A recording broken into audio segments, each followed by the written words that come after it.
Oh, I was jamming. Oh, you muted. You muted. We got to hear about Big Mama Thornton. You on mute. Oh, I am on mute. So I was like, good morning, good afternoon, good evening. This is how we starting today, honoring an ancestor, Big Mama Thornton, born this day, December 11th, 1926. I say. Ooh, in somewhere in Alabama, Montgomery, she says, but it was really Araton or Okay.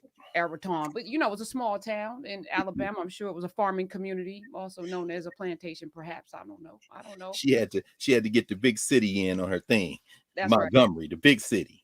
I went down a rabbit hole this morning researching Willie Mae Thornton. Of course, you know that song because of Elvis, who would not be in existence without Big Mama Thornton, who would not be in existence without Diamond Teeth Mary. And that took me on a whole journey. This I love you for this. Carr. Ashe. Let me say good morning. Diamond Teeth Mary. Diamond Teeth Mary. Stay tuned. There's gonna probably be a movie or something about her in some Nubian future. And let me say hello to the Nubians, especially good Some morning, good Nubians. No afternoon, question. good evening to you, and good morning, Jedna. My Oh, I'm friend. young. My friend. We're apprentices. We're apprenticing in the tradition. I'm still trying to make up my mind whether or not we just saw a Jegna transition a minute ago. But yeah, that takes a long time. We're gonna talk about some Jegnas today, though. Yeah, I feel like you put your time in. which Exponentially. I feel like you put your time in. You deserve that. those that say I appreciate that. It's funny. We had our the Mid-Atlantic region of the Association for the Study of Classical African Civilizations is meeting right now. I'll present later this afternoon, but I was able to sneak a few minutes in this morning, and our friend Angie Porter presented. The cat is out of the bag now, so I'm sure she told. Well, we can tell everyone now. Professor Porter accepted an offer starting in the fall of 2022. She will be assistant professor at the at the American University School of Law.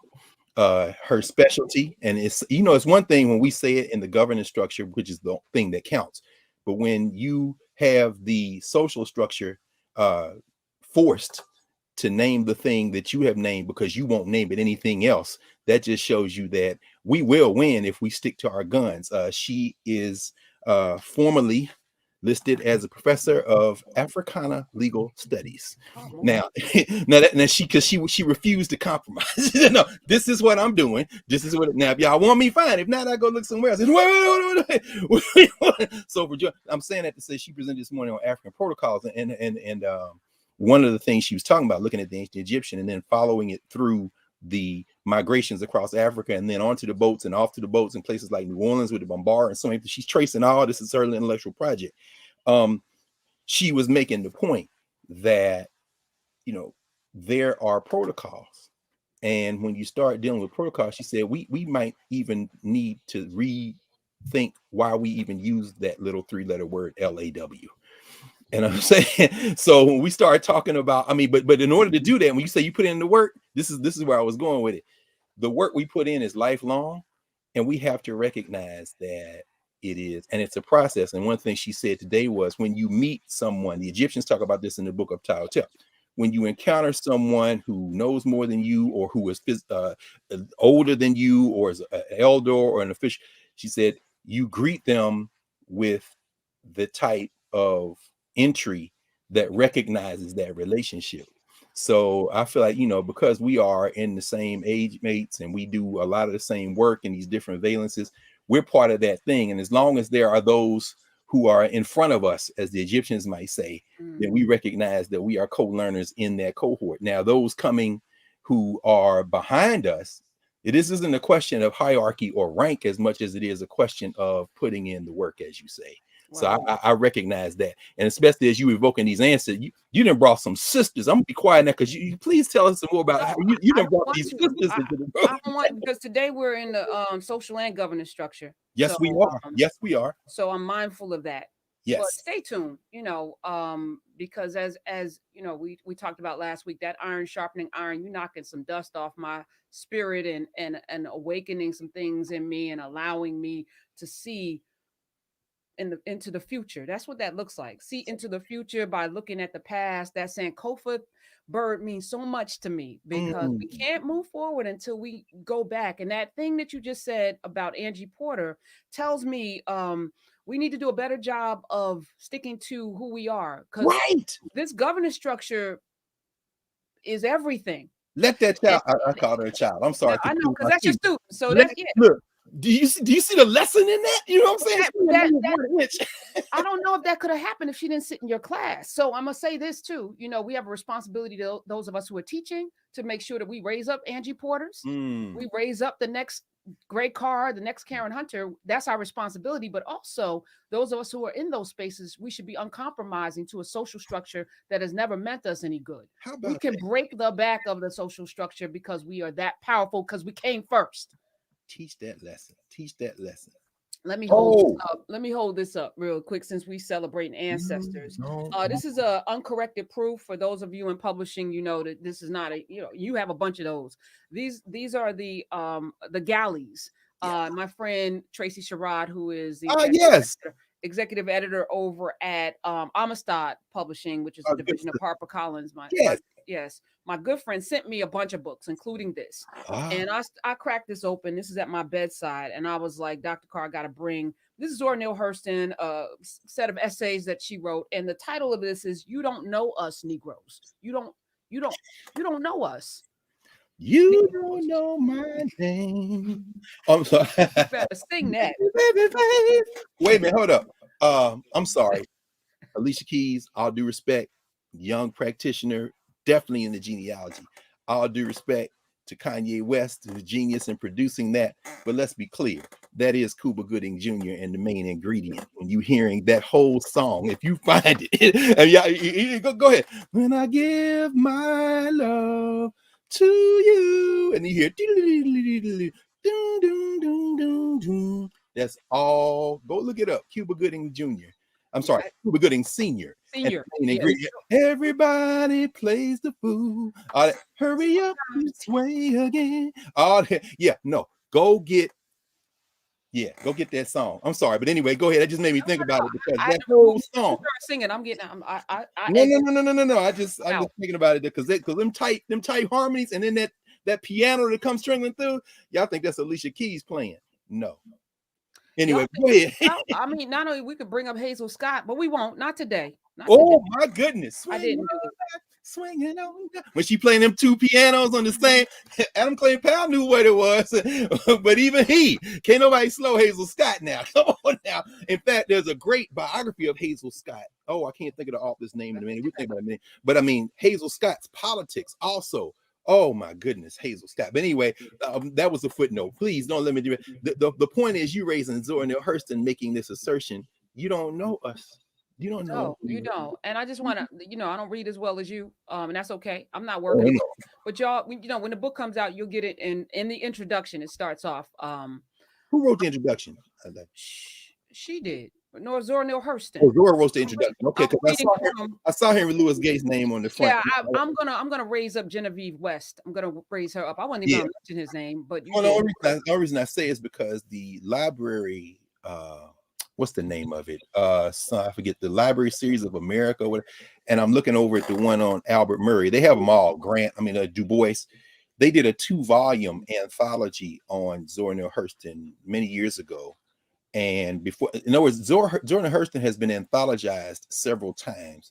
And so I'm wondering now if this is a repackaging with perhaps one or two previously unpublished. Is that what it is? Probably. I haven't read it all. I mean, I just started cracking it. And I was like, I want to read this. The title is perfect. So you went right to that one. I'm like, tell us about it, because I mean, I want to hear about this one. So let's honor Genevieve West, the professor at Texas Women's University, editor of Hitting a Straight Lick with a Crooked Stick. That's the one that just came out before that. I'm gonna give her all of the credit for this. Tracy doing their work. Tracy is bringing, because I think that was Amistad too. That's right. Yeah, no, this is, and then Tracy also did Black Fortunes, book that immortalizes Robert. That's where I got first saw Robert Church Sr. Yes. in that book, and that led us on a conversation in narrative, which y'all can check out as well. Wow. And also Hannah Elias, and there's a new book about her that Tracy's also publishing. She's doing, she's collecting. She also was responsible for putting into print in 2018 the book that we picked for our freshman at Howard, and that was Barracoon. Yeah, right. Oh, there it is. Look at it right over there. Oh, yeah, she definitely did that. And of course, that manuscript, Barracoon, the original manuscript, is in the Elaine Locke papers at Howard. So Zora Hurst, they had to literally get that out of Howard's manuscript. It's at a Black institution, which we'll talk about in a minute as well. So yeah, shout out for real to Tracy Sherrod. She's doing the thing. And that's what it looks like. She ain't budging. So anyway, so I'm sorry, I keep interrupting. Go ahead. So now you were reading the essay. There's no interruption. We are in flow. And so it starts. I'm going to sit right here on this porch chair and prophesy that these are the last days of the know-nothing writers on Negro subjects. Ooh. She did prophesy. We are sitting in them. Both editors and readers are clamoring for something that makes their side meat taste like ham, for to tell the truth. Negro reality is 100 times more imaginative and entertaining than anything that has ever been hatched up over a typewriter. From now on, the writers must back their rubbish with something more substantial than the lay figure of the past decade. Go hard or go home. Instead of coloring up coconut grease in their kitchen, go buy a cow and treat the public to some butter. Those are the words of Zora Neale Hurston. And I wanted to bring that because every single week, Dr. Carr, we serving up the side meat, the ham, the butter. We're not giving people chitlins. We're not giving them no damn oxtails, and they're delicious, but we giving y'all choice meat and the full cow milk churned butter, knowledge wise. So I just wanted to lay that up at the rim for you. Go ahead. Oh no, let's have this give us the date. What was the date on that? It doesn't say it. I didn't get too far into this enough to even. This is what leads off the introduction, which I have marked up. I got some dog ear pages, but this is, let me see. Well, she says the previous decade. Boom. Oh, there it is. Yeah, y'all got it. Know us Negroes. Yeah, I'm embarrassed to say that one doesn't. I'll have to go pull out my copy of the anthologies that I have to see if I'm sure it's in there, because there's a lot of never before seen, but they say never before seen, but typically I know when it's a trade press, it's like I never. One of the reasons Henry Louis Gates came to prominence in the social structure was his discovery of a book by Harriet Wilson called Our Nig, Nig. And it is said to be the first novel by a woman of African descent in the United States. And I'll never forget sitting with one of our Jegnas, certainly my Jegna, the great book collector, the great scholar, the author, Charles Blockson, who's still alive. Mr. Blockson now, I guess, approaching 90. In his office, I worked for Charles Blockson when I was at Temple University. There's a funny story about that. Maybe we'll talk about that in office hours in Nubia. The crux of it is that Blockson is a reader and a bookman. That's very different in many ways, unfortunately, often than librarians or academics. And so, you got to pass tests. And I didn't even know I was being tested the first time I saw him. He came in the reading room. I was sitting there. He asked the librarian for a book. She didn't know what he was talking about. And I said it out of my mouth. He said, "What you know about that?" And that sparked a friendship that is now, I guess that was the early 90s. So what is that? 30 years old. Yeah. So Blockson and the book collectors, and Dorothy Porter was alive at the time. In fact, the only time I met Dorothy Porter was Mr. Blockson introduced us. We came down to DC. And so they were laughing because they knew the book. But Gates and them parlayed it like, "Oh, this is a discovery." And it was like, discovery? How you discovering something that people knew about because it had already been put out? So anyway, I'm always leery when I see the trade. America, all of the Caribbean islands and every place, Africa. Hello, all of the places. That's all they do is discover things that already are here. And shout out to Professor Gates, because I've learned a lot from Harry Gates over the years, and I'm mentioning him only because in the context of what we're talking about today, it's important. Every generation has to learn. Every generation has to acquire the memory Otherwise, we lose what we've been talking about, this momentum of memory. And so the question then becomes, to whom does the responsibility come to feed that momentum of memory? And Professor Gates, nobody can challenge his intellect, certainly not his work ethic, his energy, his capacity to network. But there's a reason why we had to create an Africana Studies framework that holds distinct questions of social structure from questions of governance structure, because it is the commingling of questions in those two categories that leads to a great deal of pain for people of African descent. And Professor Gates has been very adept. He's self-described academic entrepreneur. Many years ago, he called himself that. He's very adept at applying his formidable intellect and network to blurring those lines. And, you know, who's to say the outcome of that? I think that it is wonderful that we have a renewed appearance of Zora Neale Hurston and her work. That is unquestionably important. And it's very important to have people of African descent in these non-Black spaces, like Tracy Sherrod, Amistad there. What is it, HarperCollins? What's the at HarperCollins? I think that it is infinitely more important to have Paul Coates at Black Classic Press and Hakeem Abudi at Third World Press, and my friend Kasoli Kasahun at Africa World Press, because those presses are Black owned. They employ Black people. They publish Black authors, and not exclusively, but almost exclusively Black authors. And they're part of an international network of Black controlled presses, including academic presses like the University of the West Indies Press, University of Witwatersrand's Press. This is why Charles Harris was recruited by James Cheek and Andrew Billingsley. Actually, this book just came out. I'm very, very honored to have written the foreword to this book. Andrew Billingsley, scholar and institution builder. Charles Jarman, Professor Jarman, who was a professor emeritus at Howard. This is Andrew Billingsley, who was the president of Morgan State University. There he is on the campus of Morgan State. He's still alive in his mid-90s. Sister Amy Billingsley, his partner. Here he is Charles Jarman's introduction, and I wrote the foreword after this. I'm raising this because in this book are the proceedings of a major conference that we had on the campus of Howard University. I'll just show y'all the table of contents. I very strongly encourage you to get this book.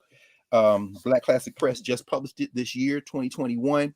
And we had a conference on institution building at Howard in the 70s, because when the students struck and took over the administration building in 1968 at Howard and called for Howard to become a Black university. By the way, there is no Black university in the United States. There are HBCUs, but the way that those students thought about Black university and the way Billingsley thought about Black university still has not been achieved. And a great deal of that has to do with some of the things we'll talk about today. But actually, wow, there's going to be a connection to that in a minute. We'll talk about that in a second. But anyway, I'm saying all this to say very quickly that Billingsley was sent to New York to recruit Charles Harris, the late Charles Harris, now an ancestor, unfortunately. Charles Harris then left Random House and came to the campus of Howard University to start something called Howard University Press. And it was Howard University Press that published Walter Rodney, How Europe Underdeveloped Black Africa. It was Howard University Press that published Arthur P. Davis. It was Howard University Press that published a number of books. John Killens had something called the Institute for the Arts and Humanities. He was a part of at Howard. They recruited what's my man's name? Stephen Henderson from the Atlanta University Center. He came up to Howard to start the Institute for the Arts and Humanities, one of many institutes they started at Howard during the time. That's when they recruited Donald Byrd to come and start the Institute for Jazz Studies. That's when they recruited Larry Gary to come in and deal with social work. All of these scholars, and then they recruited this whole generation of young scholars. Ron Walters from Brandeis, Joyce Ladner came in, and one of the pipelines that fed them was the Institute for the Black World, which was in Atlanta, which is also very important for us to understand.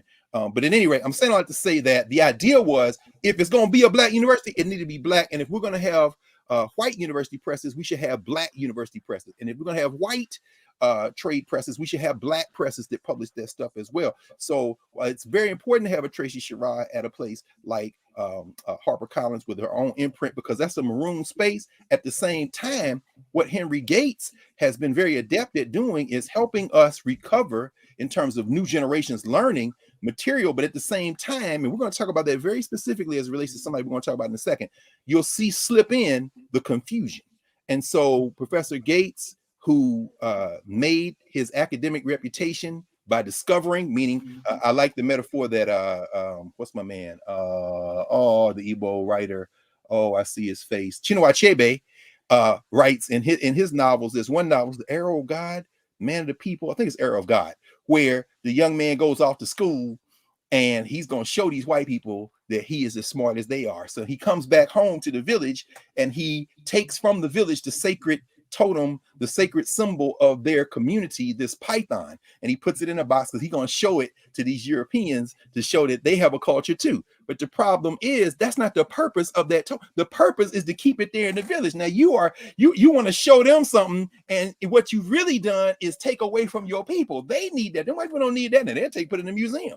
And then you need Killmonger to go smash some glass and put the mask on. But the point is this: in that process, Gates showing people that we too have a culture, and I've seen him do it in person. I remember I was at the school district when he showed up when they were working with Bill Gates for this encyclopedia Encarta project. They're going to digitize everything, and they created a single volume that became a 5-volume set called Africana. In fact, there was a study group in Dallas that asked me to come speak. And they said, how much do you charge? He said, I'm not going to charge them. We got to pay you something. I said, I tell you what, pay me in books. I got to get this 5-volume Encyclopedia Africana because I ain't paying for Henry Louis Gates. So they got me. So I have the volumes, but thanks to them Africans. But my point is this: Gates has always been very aware of how our people are moving and what our people need. And that very thing Zora Hurston just evoked that you read to us. First of all, somebody said he has a PhD in English literature and language, which I looked up, and it's true. Yeah, well, I'm not tripping on that. That's history. No, but I want to say, I think Gates and a lot of other people want social structure acceptance, and social structure money, and social structure comfort and access, which is why he was so outraged when he got stopped on the porch of his own house. My man lost it, didn't he? Yeah, well, he couldn't understand. I went to Harvard. I taught at Yale. I've done all of the things. But what you talking about, what you just read for us, Zora Hurston is letting you know, that's in all of us. You know what I'm saying? So that day on that porch, it came out of him because he know what it is. But this is what we're fighting for, and this is why those of us who are in social structure spaces have to do what Angie Porter did, have to do what I'm doing, have to do what you're doing, which is to show up and not be compromising at all, but also honor people like Zora Neale Hurston, who literally died penniless with this frustration that I can't even imagine being this brilliant and not being, we're now giving her flowers. She didn't get these flowers when she was living, doing all of these amazing things and having to contort and twist. But what it's saying, though, is that even in this social structure, we can find these nuggets of truth. So, read all of the things, be masterful in all the things, but know that you're doing it for the governance structure and know that you're doing it to build the future world that we want to live in. Pull these nuggets, and I'm reclaiming it, which is why I had to read this today. I'm reclaiming all of our stuff. We're going to smash the glass, get the mask, get everything out of museums. We're going to build all the worlds we want to live in because we came first. We are the original architects of all of the things. And we don't need to prove anything to anybody. We'll split an infinitive and talk how we want to talk because ultimately this is our thing and be uncompromised. Yes. Or go to our language. Right. That's whatever. We do whatever we want is my point. Well, I think that, and therein lies the real issue.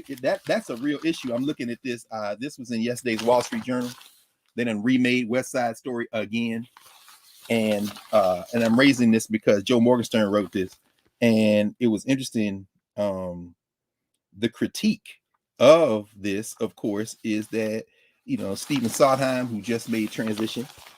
And, the world stopped in terms of Western cultural meaning making, who said, I never met no Puerto Ricans. And when he first set out, then wrote what became the Broadway show, Rio Moreno, as we know, who was involved with this Steven Spielberg project, which is now being staffed, they say, completely by Latinos. And I'm thinking, as I laugh about it, I'm thinking about the conversation we had about Lin-Manuel Miranda, who was actually brought in to do some work on the revival. I think it was 2009 they revived it for Broadway, to make sure there was authenticity. And I'm thinking about In the Heights and the whole conversation about Afro-Latinos. And I'm looking at the trailers and I'm like, here we go again. But the deeper point is that, what, there are a whole lot of people, myself included, say, not only do you not need to remake what you want, but if we going to see it, now we got a problem. Why? Because, this is the story of imperialism. Puerto Rico is a colony. We understand. And, we just passed the anniversary between the last time we were together and this Saturday, of course, Pearl Harbor, December 7, 1941. And we know that the social structure narrates that as a sneak attack by the Japanese and all of that. And then they say, black people fought too. Dory Miller, won the Medal of Honor. He was out there. He was a Navy man. He was working in the kitchen as a cook, came up on deck, saved his comrades, manned a gun, shot till the ammunition ran out. All of that's true. What's also true is that the Japanese had signed a non-aggression pact with Germany and with Italy. What's also true is that Japan, whether you talk about Manchuria, the rape of Nanking, they are attacking China. They trying to expand their empire in what is called the Pacific Rim. What is also true is that the United States had colonies in the Pacific Ocean, including Hawaii, and south of Japan, a little place. What's the name of that place? The Philippines, when they took from the Spanish in the Cuban-Spanish-American War. Philippines. Carr G. Woodson actually worked in the Philippines for a period there in 1903, if I'm not mistaken, if I remember. And there was another colony they had down there. I think they still have that colony. Guam. And then what's also true is that the United States engineered a blockade of materials, metal, and then oil to the Japanese, trying to cut off their supply prior to the attack. What is also true is that people like Joe Kennedy, who was the ambassador, I think, to Great Britain at the time, did not want the United States to intervene in the war against Germany, saying that, no, Great Britain kind of lost. I don't know. France is gone. What is also true is that the French Vichy government, which is controlled by the Nazis at the time, gave permission for the invasion of Indochina, tacit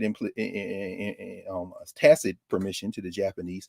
What is also true is that Charles Lindbergh, a hero, if you go down to the Smithsonian Museum of National Aviation, the Air and Space Museum, you'll see the Spirit of St. Louis, and the social structure narrates him as a hero. But what is also true, even if you just want to read a fictional account like Philip Roth's The Plot Against America, which they made into a nice little series for HBO, is that Charles Lindbergh was a Nazi sympathizer and white nationalists, there were a lot of them in the United States at the time. What is also true in the governance structure is that during this lead up to World War II, between World War I and World War II, that black folk in this country were very leery about intervening in any war because they didn't see the benefit of them fighting in a war only to come back and have to fight a race war here. Of course, remember the Red Summer, 1919, which came after the World War I, 1918. And that is one of the things that drove Josephine Baker out of the country now that she's being memorialized by the French in the Pantheon. What is also true is that between 1918 and 1941, when the United States enters the war, because of the attack on Pearl Harbor, ostensibly, which of course, when the Japanese attack, Italy and Germany, because they got a non-aggression pact, have to declare war, and they declared war in the United States the next day, December 8th, and then the United States now has declared war, and now the United States is in a war that many people were hot to get in anyway, particularly the profiteers. I shouldn't say all the profiteers, because there was a guy, his son and his grandson ended up being president of the United States. What was that guy's name? He was a senator from Connecticut. Prescott Bush, who was a munitioner, who let's talk about who he was and wasn't supplying on terms of both sides of the war. But they got in, of course, declaring war after the attack on Pearl Harbor. But what is also true that black people, as early as 1940, 39 and 40, who recognized, the United States gonna get in this war, but we ain't coming back and getting lynched this time. So December 7, 1941, the United States is attacked. The United States declares war a couple of days after Germany and Italy declare war on them, and now it's the Axis versus, and it looks like a nice sporting event. Although a lot of people ended up losing their lives, including a lot of black people. But what is also true is that black people seeing this coming were like, yeah, okay. We get fighting in the war because I got property in Columbus, Georgia. I got property in South Carolina. I got my people in Dayton, Ohio, and I ain't trying to speak German over here. So yeah, I see getting in the war. So we'll approach this war the same way the Native Americans approach it. Why the Native Americans in uniform? Why? Because when you hit the United States, you hit the place where I live, and I was here before none of y'all came. So if I got to get a gun from y'all to go fight to defend it, I will do that. So I get that. But this time it was a young brother in the late December 1941, after the bombing of Pearl Harbor, the United States colony in the Pacific Ocean. One of them named two of the others over in the South. I guess it was the South China Sea. But anyway, point is this. The brother wrote the Pittsburgh Courier. I forget his name. The name escapes me at the time. But they printed it in January 1941. And the Pittsburgh Courier used this brother's letter to start what they called, and some of y'all have heard this before. Many of y'all probably maybe studied it. For young people, go look this up. The Double V campaign. Y'all know Winston Churchill. Y'all know y'all friend, the hero, the constantly drunk Winston Churchill in England. V for victory. It was their finest hour. Yeah, that kind of thing. But anyway, but black people are like, yeah, here go a V for victory. Here go another V for victory in the United States. In fact, we're going to have a double V. Stick that eagle behind the double V. Victory overseas and victory in the United States against racism. Because if you think we coming back here after this war is over to take another ass whipping, you got another thing coming. And so black folk, black men and black women, remember now the Women's Army Auxiliary Corps, Mary Bethune was responsible for this in part. Black women volunteered in that war. Mary Bethune said 10% of these volunteers should be black women, and we ain't doing it out of love of country. Well, you know, they're going to put the love of country stuff in there, but what they're really saying is we are going to advance. Every time y'all have a war, y'all make money, y'all do this, y'all do that, we going to do it too. And remember, we talked about this over in Nubia, and we talked about it over here as well. Anna Arnold Hedgeman writing in her memoirs many times, The Trumpet Sounds, all of her stuff. The book that was written about her, Until There's Justice, tracing how she worked with A. Philip Randolph so that they pressured Roosevelt when they come down with the Fair Employment Practices Committee and Executive Order 8802, desegregating jobs in the wartime military. That's 1941, before the attack on Pearl Harbor, because they ramping up to fight. Now, I said I had to say this, because we ain't going to talk about this today, but it made me think about it, because in between last week and this week, we had December 7th, 1941. And that's narrated a certain way in the social structure. But if you are not careful, the social structure will cherry pick your participation to narrate a fiction about who you are. So when I think about the fact that we see these black authors, black writers, black projects in these white controlled spaces, we know two things are going to be true. Number one, they will always have the unintended consequences because you can't control it. Well, let's say three things. Number one, the social structure understands now that they have to concede. If you're going to keep the hierarchy in place, you've got to absorb some of this resistance. Plus, it doesn't cost you anything as long as it don't transform into revolution, as long as it's beautiful art and music, as long as you get everything from black people, to quote Florence Tate by way of her son who just made transition this week, Greg Tate, as long as you get everything but the burden. This is Mama Tate, as Greg Tate would say. His Greg Tate when he had locks. He said, my mama used to say this. They want everything from black people, but the burden of being black. So they can enjoy Zora Neale Hurston. They can make a movie. They can make a play. In fact, they made a movie out of Their Eyes Were Watching God, and they cast Janie as Halle Berry, and we all winced. But hey, it's great. Now we still gonna kill Breonna Taylor. No. It wasn't Halle Berry. It was It wasn't. It was Halle Berry. Yeah. Thandaway Newton.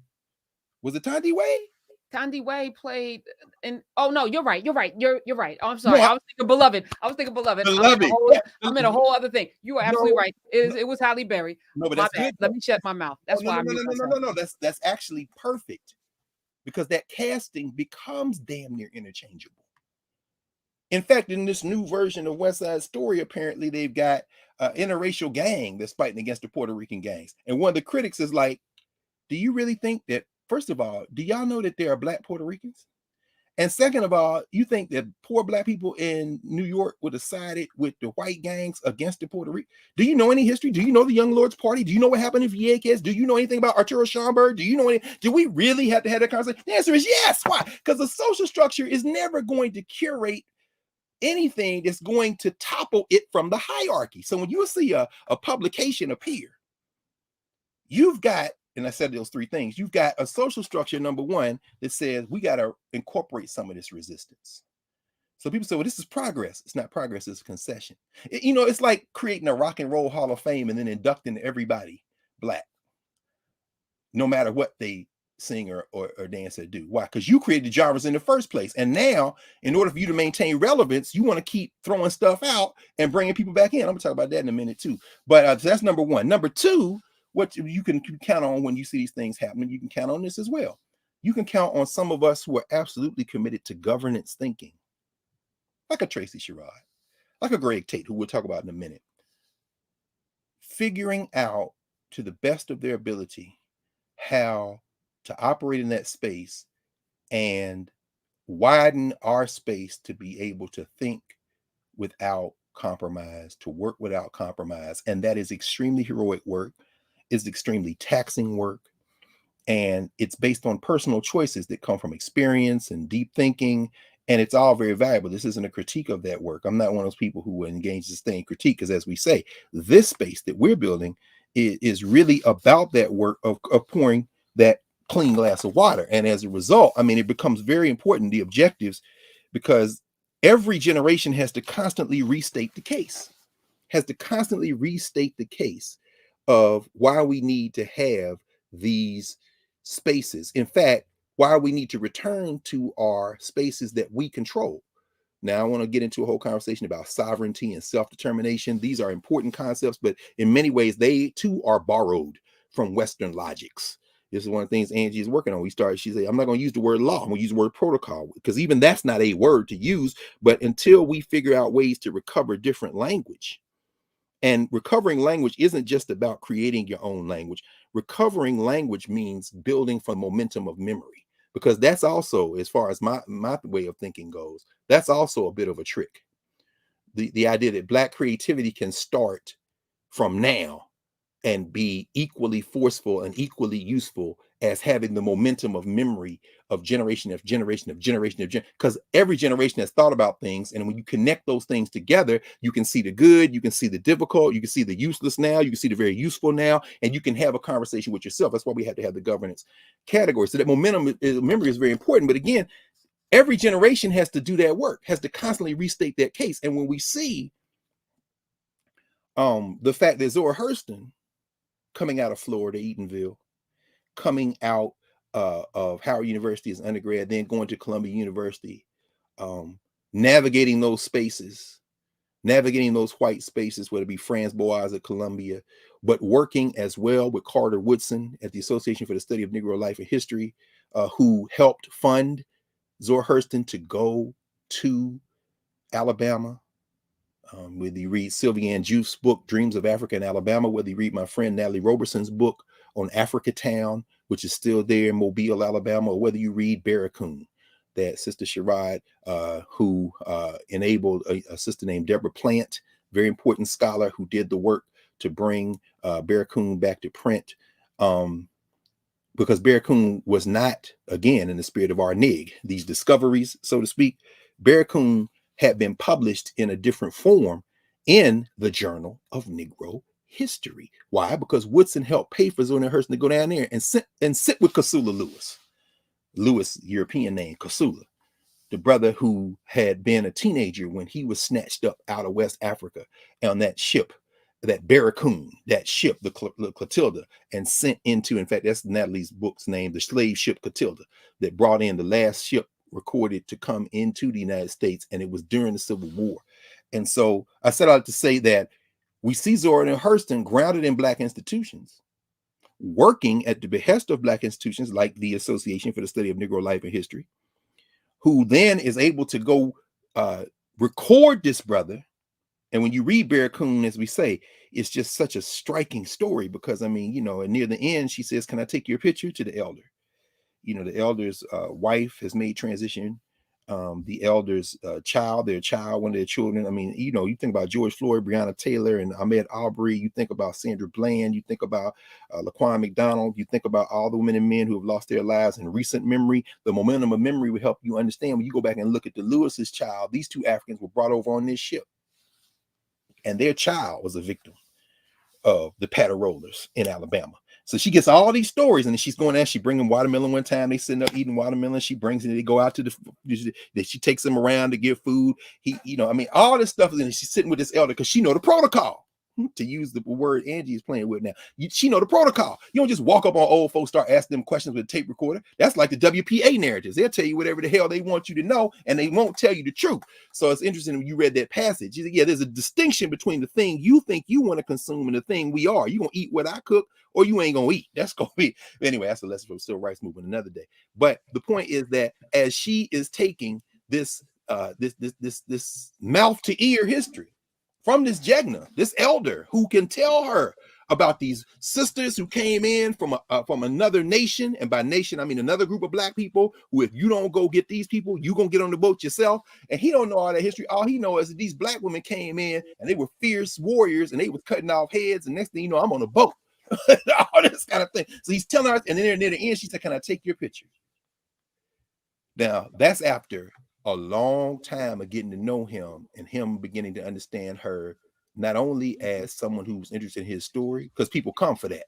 They used to come to Africa Town to try to gather the stories, curate the stories, but as a daughter almost. When we talked about Ophelia settled Egypt, right? I mean, as a daughter almost. I'm gonna tell you something I wouldn't tell them. So he says, "Yeah, you can take my picture." Hold on, wait a minute, hold on. I said, "What?" I said, "Hold on for a minute."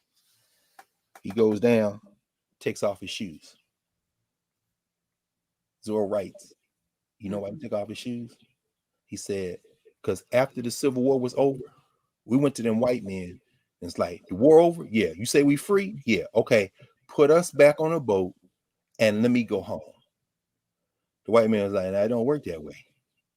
"What you mean it don't work that way? Y'all came and got us when you say we free. Take me home." "Nah, it don't work that way, y'all." "Well, how do it work then?" "Well, if you can get the money, then you." So what did they do? They started saving money. And when they couldn't save enough money, they said, "Well, we got enough money to buy this land." And that's where Africa Town came from, Mobile, Alabama. Mobile, eventually the birthplace of everybody from Satchel Paige and Henry Aaron, the Hammer. Come on now, Mobile. So every time I see Henry Aaron, I think about Africa Town. I think about them Africans, you know. But anyway, the point that I was gonna make is that he took off his shoes. Why are you taking off his shoes? Because I couldn't go back to Africa, where I'm from. I couldn't go back to my home. When I take off my shoes and my feet are in the dirt, I like to think I'm at home. If you're going to capture my picture, if you're going to capture this moment in time, I want you to capture my image with me looking at that camera, thinking I'm at home.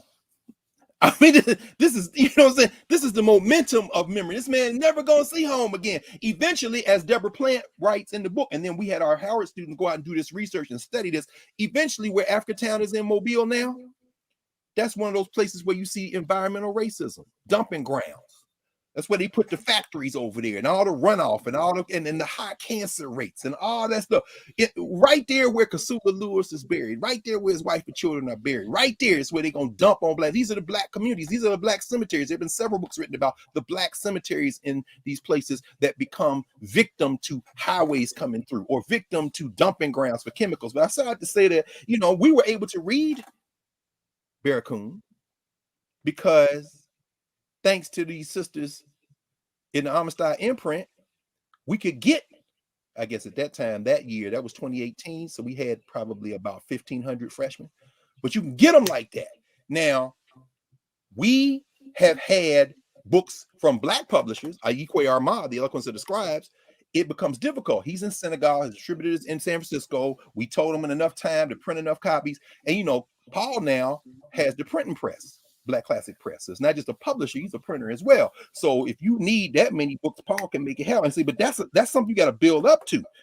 He tells a story all the time with Walter Mosley, his very good friend Walter Mosley, when they were negotiating a deal, and he writes and talks about this as well. You know, that can overwhelm a black publisher if you don't have an in-house capacity. So when the big trade house is like, look, we're going to give you was a Yellow Black Radio Broke Down. I forget the one that Black Classic Press published by Walter Mosley. It'll come to me in a minute. But at any rate, you got to have the capacity to do that. And Coates was like, it was painful, but I learned a lot about that. Now he got his own in-house print. You know what I'm saying? So when you see Charles Jarman's book, the edited book on Andrew Billingsley, which I think is an essential book for you to have. If you talking about HBCUs and don't have this book, you're not talking about HBCUs. You're talking about something, but it ain't HBCUs. Or when you see this book, which just came out. Oh no, come on now. Yes, here we go. This book which just came out, I'm gonna talk about in a minute. Sometimes farm girls become revolutionaries. Notes on Black power, politics, depression, and the FBI. That is Florence Tate, my homie, West Tennessee. She's from. I'm from Middle Tennessee. This is Greg Tate's mother. This is Jerry Tate's, Augusto's mother. This is Brian Tate's mother. She, in fact, went back and forth. She made transition in the year 2000. This sister right here, Jake Ann Jones, helped her and completed the book. The book just came out this year. Y'all got to get this book. We're going to talk about Greg Tate in a minute. That's his mom. Florence Tate, Charles Tate, the parents. Dayton, Ohio is where he's from. And you know who knows a lot of this story because I taught him, we talked about it, Larry Crow. Again, I'm starting to look at Dayton like South Carolina. Is everybody come to Dayton at some point? But at any rate, what she talks about in this piece is the fact that what Jake Ann Jones talks about, and you know, Florence Tate told her, when my memoir comes out, I want my memoir to be a Black press. You understand? So, you know, you got to understand that. Very important. Black Classic Press, Baltimore. I want my memoir to come out of the Black press. I spent my life working for Black people, struggling for Black people. My dream was not for me to be probably going fishing, I think. And what's next actually was a memoir by Walter Moses. Thanks that Professor Hunter has helped me in the chat. Yeah. What next? The memoir towards world peace might have been him as well. But that first one was Gone Fishing. Yeah, Gone Fishing. That was the one. That's exactly right. But this question of restating the case, every generation must restate the case. And I'll come to a close on this because again, this is kind of a broad lead up to a larger conversation. The fact of the matter is that every generation has to remember on its own. We make transition, we become ancestors, we interact with the current generations. We definitely do. Some people think that's a way of knowing of belief. Some people think, no, that's a way of knowing of science. But either way, we interact with the current generations. Even for people who don't believe that the ancestors talk to us, every time you look in the mirror, they talking to you. Why? Because that's your mother and father. You didn't make yourself. But at any rate, so you got their DNA, so you don't have none of their memories either. You know, this epigenetics, right? But in that process, we know, however, one thing is for sure: institutions preserve memory. So when Florence Tate, who is with this young sister, Jake Ann Jones, who was friends with her son, Greg, who after the Tates had moved to Florida, Greg said, you need to look up my mom. And she went over there to meet her and sat and talked, fell in love with the sister, just sitting there talking. And then she said, I got to write my memoir. I'm going to help you. And she made good on her promise. After Ms. Tate made transition in 2014, her husband, Charles, made transition in 2018. And then, but here's 2021, the book comes out. The point is that is mouth to ear, and that's fulfilling an obligation. At the same time, every generation that has to receive that momentum of memory, and the better the closer it is to the thing that Zora Hurston was telling that you opened us up with, the thing that comes from us unfiltered, the better that momentum of memory can be. Well, and I'm sure there will be a number of books written at some point about Florence Tate. And I'm virtually certain that unless it's us, which is one reason why Narrative exists and Nubia exists, and we have this space to join with these other independent spaces and to be part of that network of self-determining governance, institution building, I would think that unless it comes from those governing institutions, then the next books that come out about her will be New York University Press, Duke University Press, Howard University. Wait, is there a Howard University Press?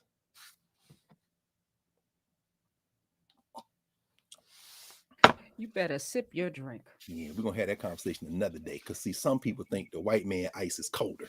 But at any rate, I do think that Howard just signed a deal with Columbia University Press to publish some Blacks in the Diaspora series. They haven't quite announced it as broadly as I think they wanted to, because when they did announce it back in the summer, one of the reporters made the mistake of contacting me for comment, and I just said, and I said, I didn't say this. I said, this is the equivalent of what I said. You know, Ice Cube, remember No Vaseline? Now let's play Big Bank, take Little Bank. But at any rate, I said the academic equivalent of that. And then, and so they never made a formal announcement like they wanted to. And I'm like, hey, man, I'm saying, didn't we have a press? In fact, that's what I said. Didn't we have a press? I thought Howard had a press at one time. I thought the whole point of that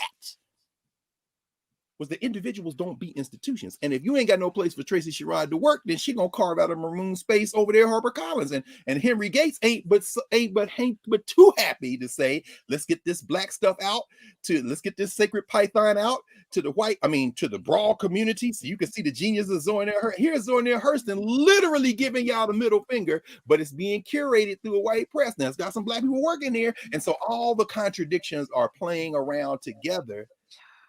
And you see that we are left asking, how do it free us? And the answer to that, when you don't have an institution, is, well, maybe we can get 5 people like that at all the publishing houses, and then they can have an association of black editors, and then we can, we've seen this before. And meanwhile, they keep counting money. Anyway, one sentence: when we get out of our own hypocrisy, when we can stop having a foot here and a foot there, thinking at some point the foot over there is going to find steady ground, when we can stop making sense of the senseless and just focus, narrow beam focus on the work in front of us. Come on. Unstoppable. I'm out. No. Unstoppable, Professor Hunter. Don't go nowhere. This is the challenge. We got to live. This is one of the things, and we're going to talk about, I want to spend some time this morning on this, brother, because this afternoon, this evening, wherever you are in the world, on Brother Greg Tate. And I want to say his name out because we need to keep saying his name. But I also want to say his name out as a marker in my mind, because I'm getting ready to just, deal with another footnote for a second and come back. If we do not have the momentum of memory, we will, people say those who, forget the past are doomed to repeat it. That's not too far from different from what I'm about to say. If you have no momentum of memory, institutions that have the momentum of memory, the way they look at it in a social structure, will simply continue to curate you for their advantage. And they will wait till you forget and bring in the thing that resisted them. I mean, again, I mentioned the Rock and Roll Hall of Fame, and it doesn't bother me. I don't give any credence to that place. I know what they're doing. They're doing the same thing the Oscars are doing, and the Emmys are doing, and the Grammys are doing. They're trying to maintain their place in the social structure hierarchy by recruiting you in. And so I'm always encouraged when I see somebody, was it Drake withdrew his nominations? This, I don't really follow pop culture. Did you see that? Yeah, it was Drake. It was Drake. What did he give a statement? I know he hadn't given a statement. He didn't give a reason. Okay, good. And then when I saw Jay-Z, who, out of solidarity with DMX, remember DMX had 2 #1 albums the same year and wasn't nominated for any award. So Jay-Z did not withdraw his nomination. In fact, he won that year, but he wasn't there to receive it. He said, I'm not going, in solidarity with Earl. I'm saying, now, does that mean that when I hear, I saw her face that she busted in, I said, shit, it's a draft, you can come on in, nigga, what? That I'm like, yeah, no, it's poison. You're pouring poison into the ears of our children, sir. But as you said, in your own massive tome of work, of spoken work, of use of words, you ain't rhymed since Common Sense. Once you got Common Sense, why? Because if you was, you be Talib Kweli if you was just saying what you want in your heart. But unlike Zora Neale Hurston, you gonna say what you need to say to get that money. And now you're in the Rock and Roll Hall of Fame. But in the induction by Dave Chappelle, which was brilliant, of course, and here's Jay-Z, brilliant, of course. And I'm saying, okay, now I didn't watch it live. So I said, let me go back and see, because I'm not even I saw what I'm just telling y'all, because I said, well, since I'm looking, I might as well look at this. But what I came looking for, I couldn't see. There was only one person inducted into the Rock and Roll Hall of Fame that I really had any interest in seeing how they were going to be curated. And that was, of course, Gil Scott-Heron. But Gil Scott-Heron was not inducted live. Gil Scott-Heron, who is an ancestor, was posthumously inducted. Again, you're trying to prop up the Rock and Roll Hall of Fame. And when he was inducted, it was not only off camera and not live, it wasn't even included in the broadcast.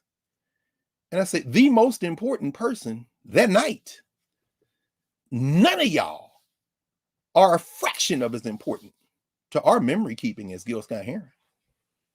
In fact, I'm reading, there's a new book on Robert Charles. Oh man, I'll never be able to find it now because I done moved so much stuff around here. But I had it with my Robert Charles books, because there's another book that this dude doesn't mention, which made me laugh. How they talk about this is the new book and it's the only book, and I'm like, it's the only book. When this book came out this month, and I said maybe I lost my mind. So I pulled the Battle of Robert Charles, which also came out this year, but earlier. And I'm saying, well, maybe the thing went to galley before. But I'm reading, and I'm saying, nah, this was the decision made because you'd already marketed this as first. And Robert Charles was the brother who Ida Bell Wells writes about in Mob Rule in New Orleans. This is the brother who the police were harassing, and before it was over, they had shot him up and cut him up and destroyed his body because he ended up in a shootout with the police in this place. They burned out the place he was in. It started with him sitting on the stupid steps, and he ended up, but this guy who's writing this new book, and the book will come to me, but if it doesn't, it's because the ancestors don't want me to give him any publicity. But the point is that he writes a final chapter where he's contrasting it with the story of Mark Essex. Do you remember Mark Essex, Professor Hunter? You may have been. We were both too young, maybe. To I do not. Mark Essex was a brother, ex-military, who traveled to New Orleans, was working in New Orleans, and finally he snapped.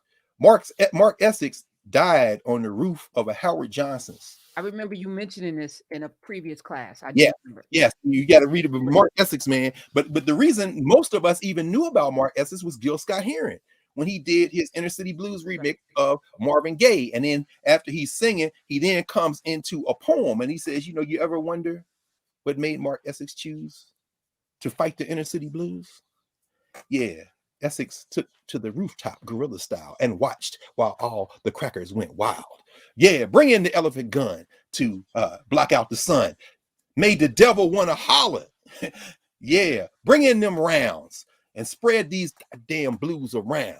Black people make me want to holler and scream liberation. Crime is increasing. Then he goes back to Marvin Gaye. This is the genius of Gil Scott-Heron. He said, y'all thought Mark Essex was crazy. He was not crazy. This is what America did to him. You ever wonder what made Mark Essex choose to fight the Inner City Blues? And so what this guy does is he ties Mark Essex in New Orleans to Robert Charles in New Orleans, and the whole book, which actually it's a brilliant piece of work in this regard. He looks at the history of the creation of policing in the United States from enslavement forward, and he uses New Orleans, which had the largest Black population for years in the country, as the point of entry to deal with this question of how they constructed this anti-Black policing coming out of enslavement. And so it's a brilliant piece of work. It's great archival work. It's a whole lot of, I don't want y'all to think it's not an important book. It's a very important book. But I'm saying all that to say this as backdrop. Gil Scott-Heron was inducted into the Rock and Roll Hall of Fame, and it didn't even make the show. Meanwhile, Dave Chappelle talked for 10 minutes, Jay-Z talked for 10 minutes, and then you got the girl band, was the B2s. I don't even remember who else got inducted, and don't really care, because the Rock and Roll Hall of Fame is myth-making anyway. It's all myth-making, but the point is the institutions will wait for you to forget. Thank you. And as you forget, they will then come in, cherry pick, and narrate your own memory to you, and you will lose the momentum of memory. I'm working on another project in conjunction with some folks, and it caused me to have to go back into the C-SPAN database. And so I was looking at some things. C-SPAN is available to everyone, and I came upon the 2007 State of the Black Union meeting. Remember those meetings that Tavis Smiley used to do, Professor? Yeah. Sponsored by Wells Fargo. How about that? And others. We can start there, right? Walmart. I think Walmart was in it at one point. But you know, it's where I could get to see Farrakhan and everybody on stage. Right, Yeah. right. Look. I'm glad you said that. Let me just take this because we will run up against the clock. Let me show y'all because Miss Tate was the first press secretary for Marion Barry when he left city council and ran for mayor of DC, and then he was elected. She was his press secretary. Marion Barry then suggested to his friend Jesse Jackson that you go get Florence Tate. Florence Tate was Jesse Jackson's press secretary for his 1984 run for president. She was on the plane when they went and got Robert Goodman. You know what I'm saying? But that's later on. She was in the Congress of Racial Equality. She and her husband Charles helped found a chapter in Dayton. Student Nonviolent Coordinating Committee. I'm gonna read to y'all in a minute what Greg Tate says about his mom. I mean, this woman she worked in the African Liberation Movement. She was at the Sixth Pan African Congress. She worked with Unita in the Angolan independence movement, which she then later said was a mistake because Jonas Savimbi went complete left. It's a whole fascist thing going on. In fact, her FBI file was so thick, she told everybody who were listening, including Jake Ann Jones. And when I was testing with Larry about this, Larry, who remembers them, he knew Charles because Charles Tate set up the first company in this country to pull together Black business people who wanted to get in at the ground floor of cable and try to build cable. If they had completely succeeded, we wouldn't be talking about Bob Johnson. That's who Greg Tate's parents are. But at any rate, there's a picture in here of her because she talks about how Jesse Jackson couldn't get Secret Service. And so we know who gave him protection until the Secret Service like, oh shit, let's get some Secret Service protection in for this guy. Remember?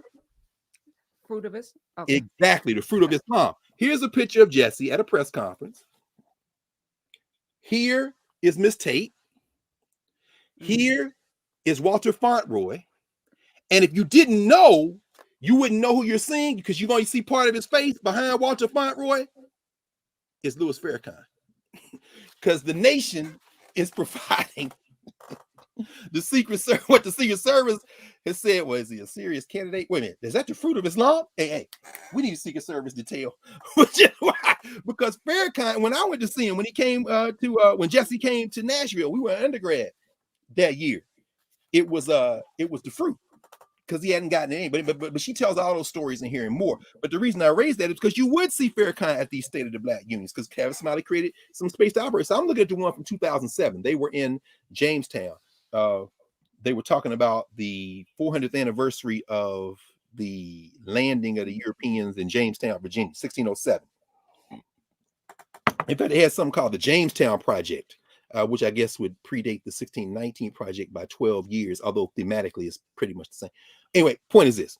They were in Jamestown to talk about us too, right? But also talk about what we should do. And so I was watching some of the footage, because now since I'm over here, and I watched Chuck D say something. A 13-year-old boy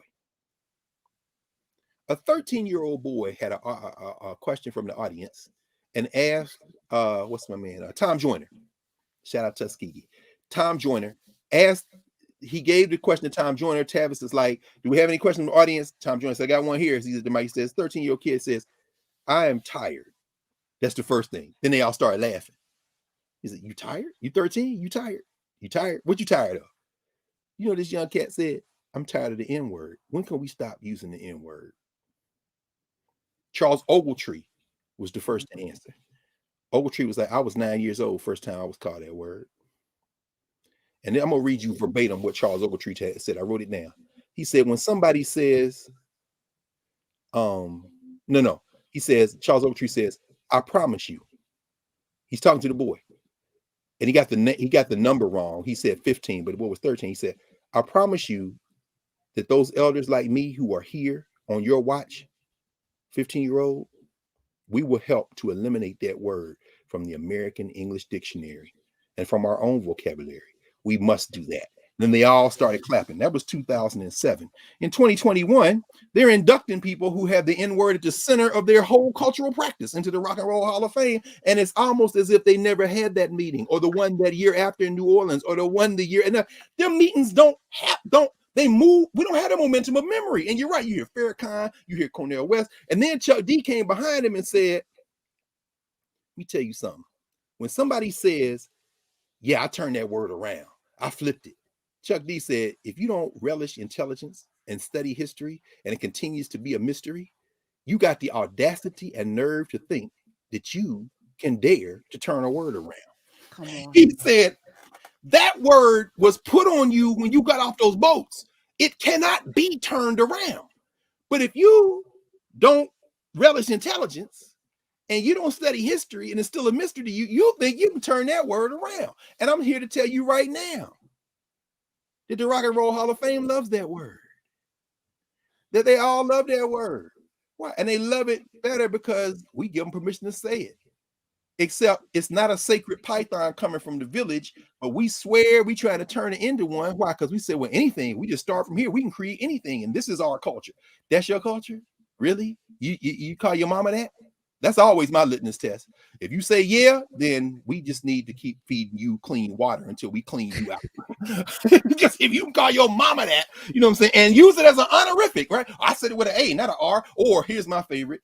Shout out to our dear brother Kendrick Lamar. It means niggas. Okay, bro, you need to take a language class, but it's okay. We can do that too. You know what I'm saying? Because I think if you know better, you do better.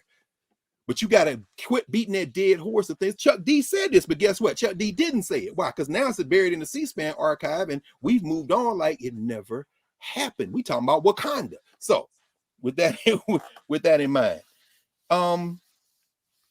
what happens when you don't have institutional formations?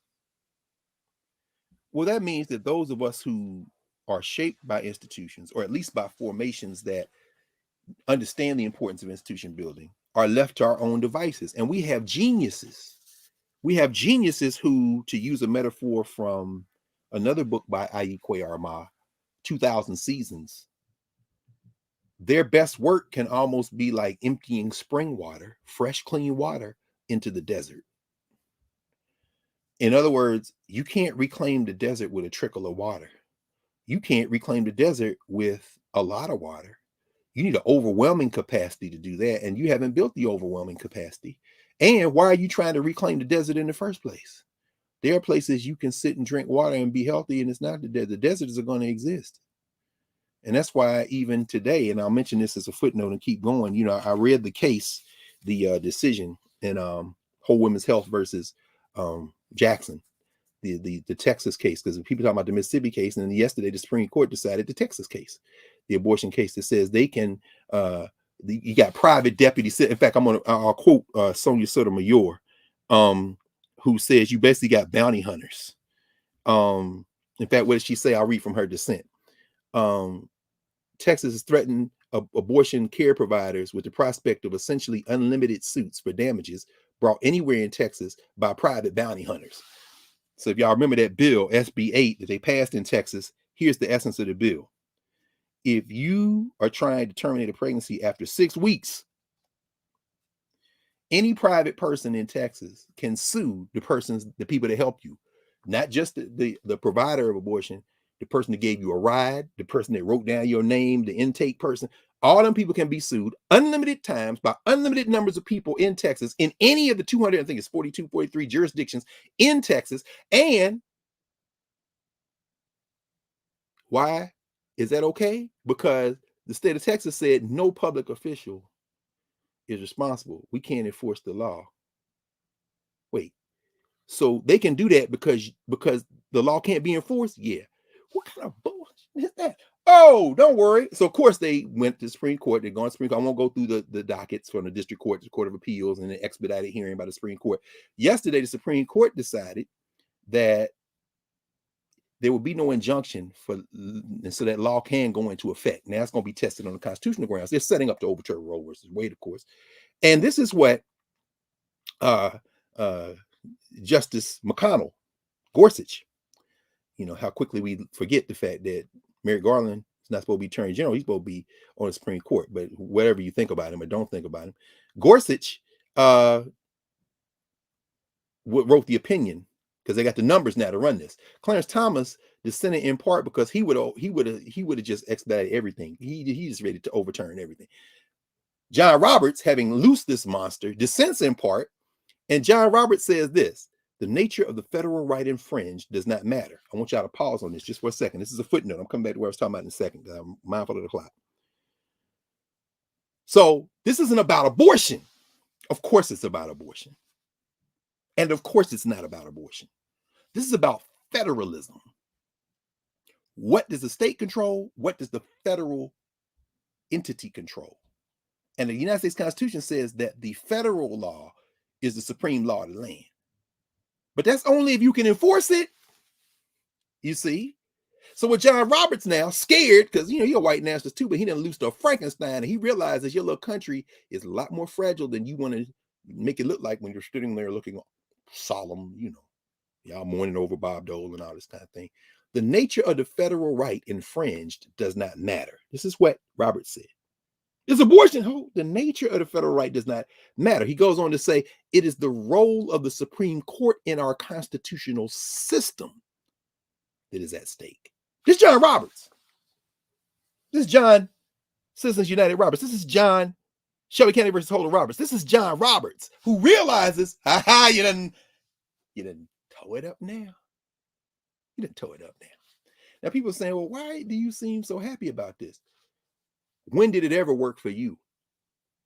The only time this thing had to stand up and salute for you was when it felt threatened from outside in the wake of a World War II, when the world is looking like, we ain't trying to do business with y'all. Look at how y'all treat them non-white people over there. It's very interesting. And so my point is this.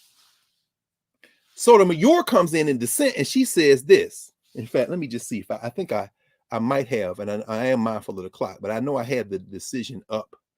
And so let me see. Yeah, let me just reach out at first.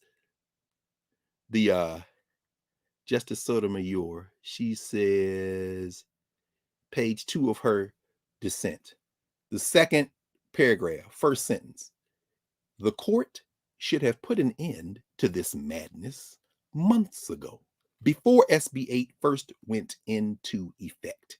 Then she goes on page 4, and she says, this court has confronted state attempts to evade federal constitutional commands before, including schemes that forced parties to expose themselves to catastrophic liability as state court defendants in order to assert their rights. Until today, the court had proven equal to these challenges. I want y'all now, I'm going to come back about this footnote with this. Pay very close attention to what's going on.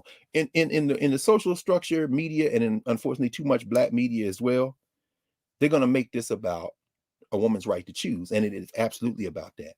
But what this really is more deeply about is the white nationalists engaged in this cold civil war are willing to destroy the federal apparatus.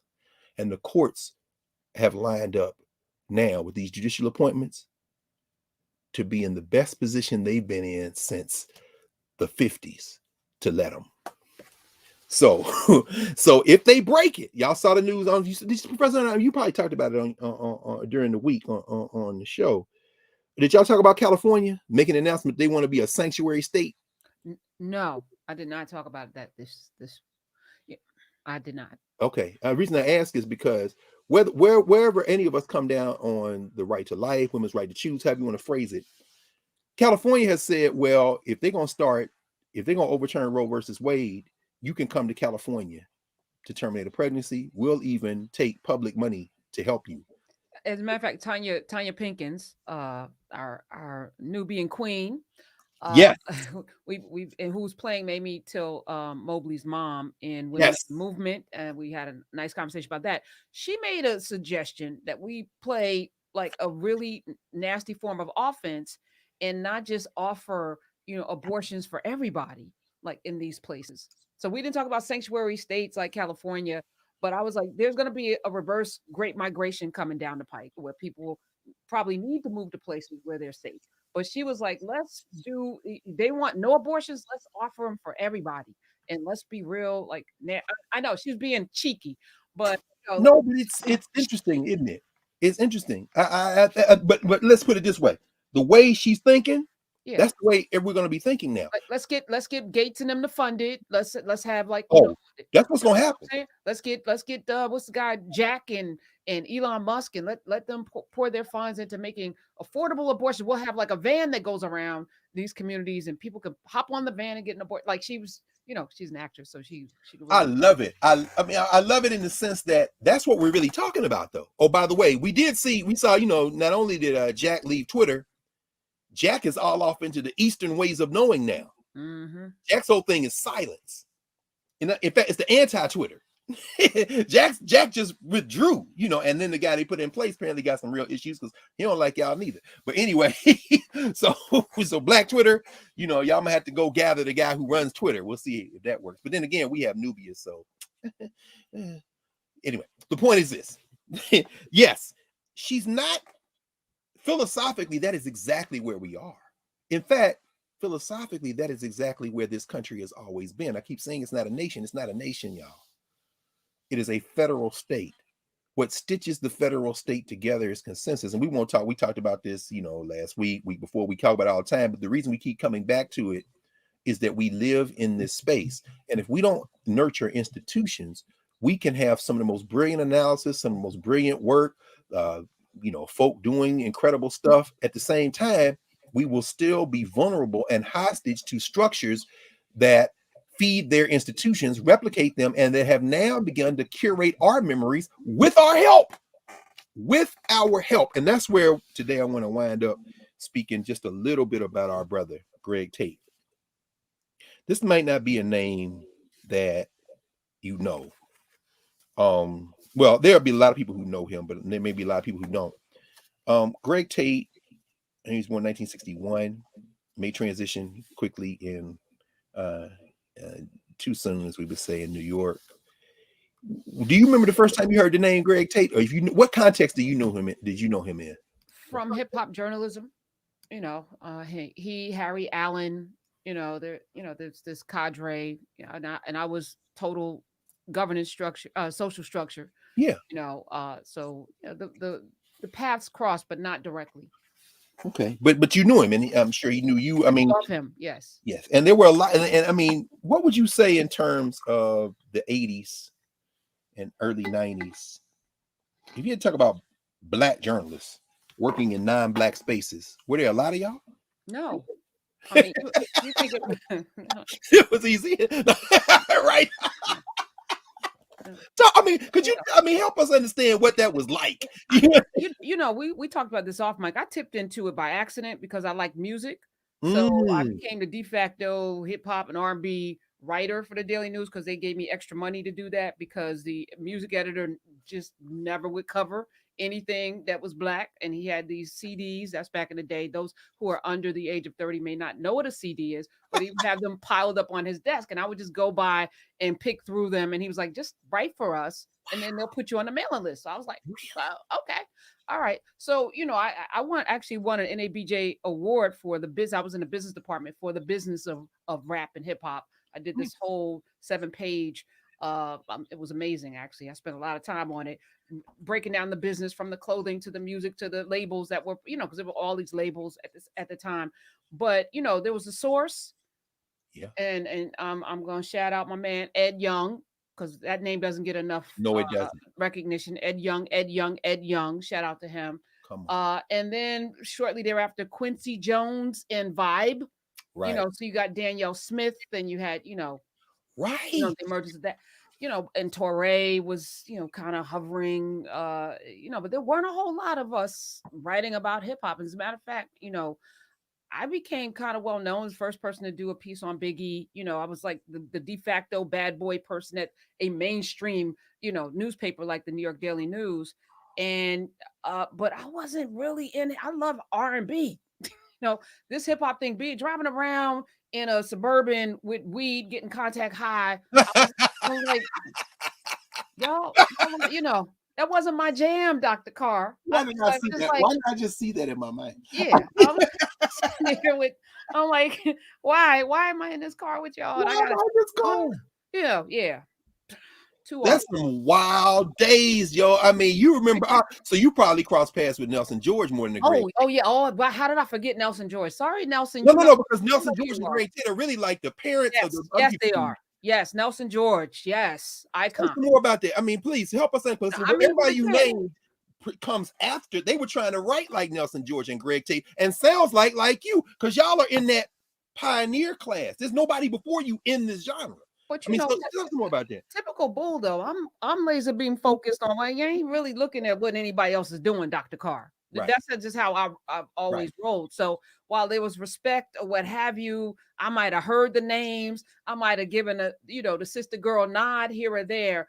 I was never part of there were inner circles where they would meet and have, conversations. Somebody like Tracy Sherrod, I would meet people at her. Tracy Sherrod would throw parties and bring people to get, like, she was notorious for bringing all kind of folk together. I went to one New Year's Eve party. I met so many amazing people, but I never was one to gather. So, I'm so grateful to fit in the room, which reinforces the point.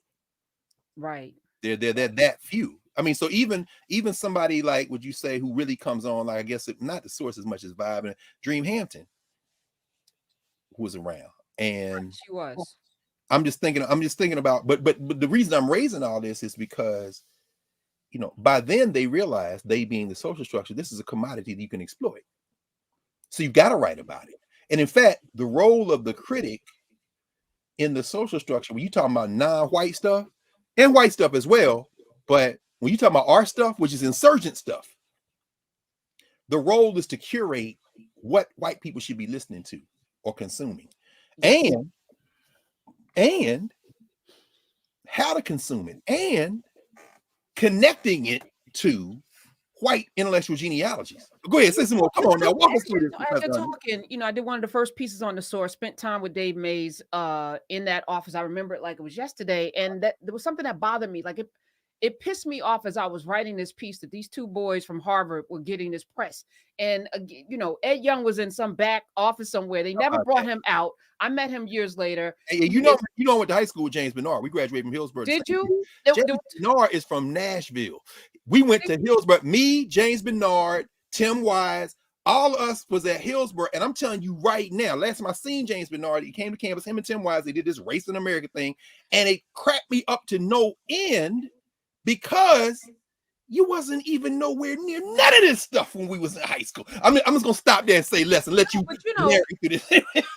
Oh, by the way, y'all, if you might help people understand who Mays and Bernard were in this question of hip hop journalism, because some people may not know the names. Well, Dave Mays was credited as being the founder of the Source magazine. And Bernard, it was four of them. Right. Schechter, was it Schechter? Yeah, Schechter was one of them. And I'm writing this piece, and I'm like, there's something fundamentally wrong about these white boys from Harvard doing this. And I know they were Harvard undergraduates who have said to started the Source magazine as a sheet in their dorm room. And even the stories of Rick Rubin. I mean, I'm just, as I sit here now, as you are forcing me to think back, because maybe on purpose I have like these blank spots in my memory. Like I forget and move on. They're not blank spots. You got it. I'm glad you're pulling it back up, because this is what we need to do. Yeah, but you're saying something right now. Even me sitting in the Daily News and given the license to do the work that I was able to do, primarily because they didn't see us, as Zora Neale Hurston would say, you don't know us Negroes. And what they awakened in me in just a few little statements and things, and even now you talking, made me so defiant in even how I presented my content. That now it's like, it's very clear what needs to happen next in this space called journalism and media, and what we allow. And I'm glad you said what you said about the N-word and the Rock and Roll Hall of Fame. I'm glad you did all of that. Thank you. Have to. No, but you and listen, if we didn't have narrative in Nubia, look, these are versions of conversations that we've had over and over again, every generation. But now we can do something about it. So as you're talking, I'm thinking to myself, we have to have. See, Greg Tate wrote a memoir, but it's scattered over 1,000 different articles. We need Karen Hunter memoir. I mean, in other words, we need this, because there are people who are coming up right now looking for that free Black space, and they can mistake that because they see some Black faces and not understand, no, these institutions have curated this because they can't stop y'all. So this is a pressure valve. This isn't an independent Black space. And so we need your playbook, because Nelson George not gonna write it. Greg Tate can't write it now, but his mama, look, we can pick up the momentum. As you were talking, you mentioned Danny Schechter. Remember this hip hop Smithsonian anthology? Yes. I've been reading through the pieces, right? One person who's not in here is Greg Tate. Again, individuals don't read institutions. Now they thank him in the acknowledgments, and so I went through every page looking for him His fingerprints are not in here. That could be for any number of reasons. One of the things Tate said near the end of his life was, when you're young, you're trying to write everything you know. So when you read his early stuff, he's got all the references. I mean, and I'm going to read to you from his introduction to his forward to his mama's memoir to help you understand where he gets some of that stuff from, because he's really institutionally grown. This is one of the genius things about him. But he says, as I got older, I realized I didn't need to say all that. So you see him, and he went into art. He's dealing with, he had his own band. He curated Burnt Sugar, the band they had like a dozen albums. If you've ever seen them perform, they do some very interesting stuff. The orchestra, it's a nod to Sun Ra. One of my former, she was an undergrad, or we were all an undergrad. In fact, one of Tracy's good friends, Regina Brooks, literary agent, they were in school together. Shelly is one of the singers in Burnt Sugar. So they do a lot of that work, but he didn't write with the same output. One of the last pieces I remember reading of his was in The Nation magazine. It was actually an excellent summary of Afrofuturism. Now, there's a lot of stuff. Y'all can look up Greg Tate. You can see him being a lot of places. But anyway, he's not in here. And I'm wondering, did he have the energy, the time, or did they just curate around him? Either way, this is the section that starts from 1987 to 1989. Start talking about that golden age hip hop.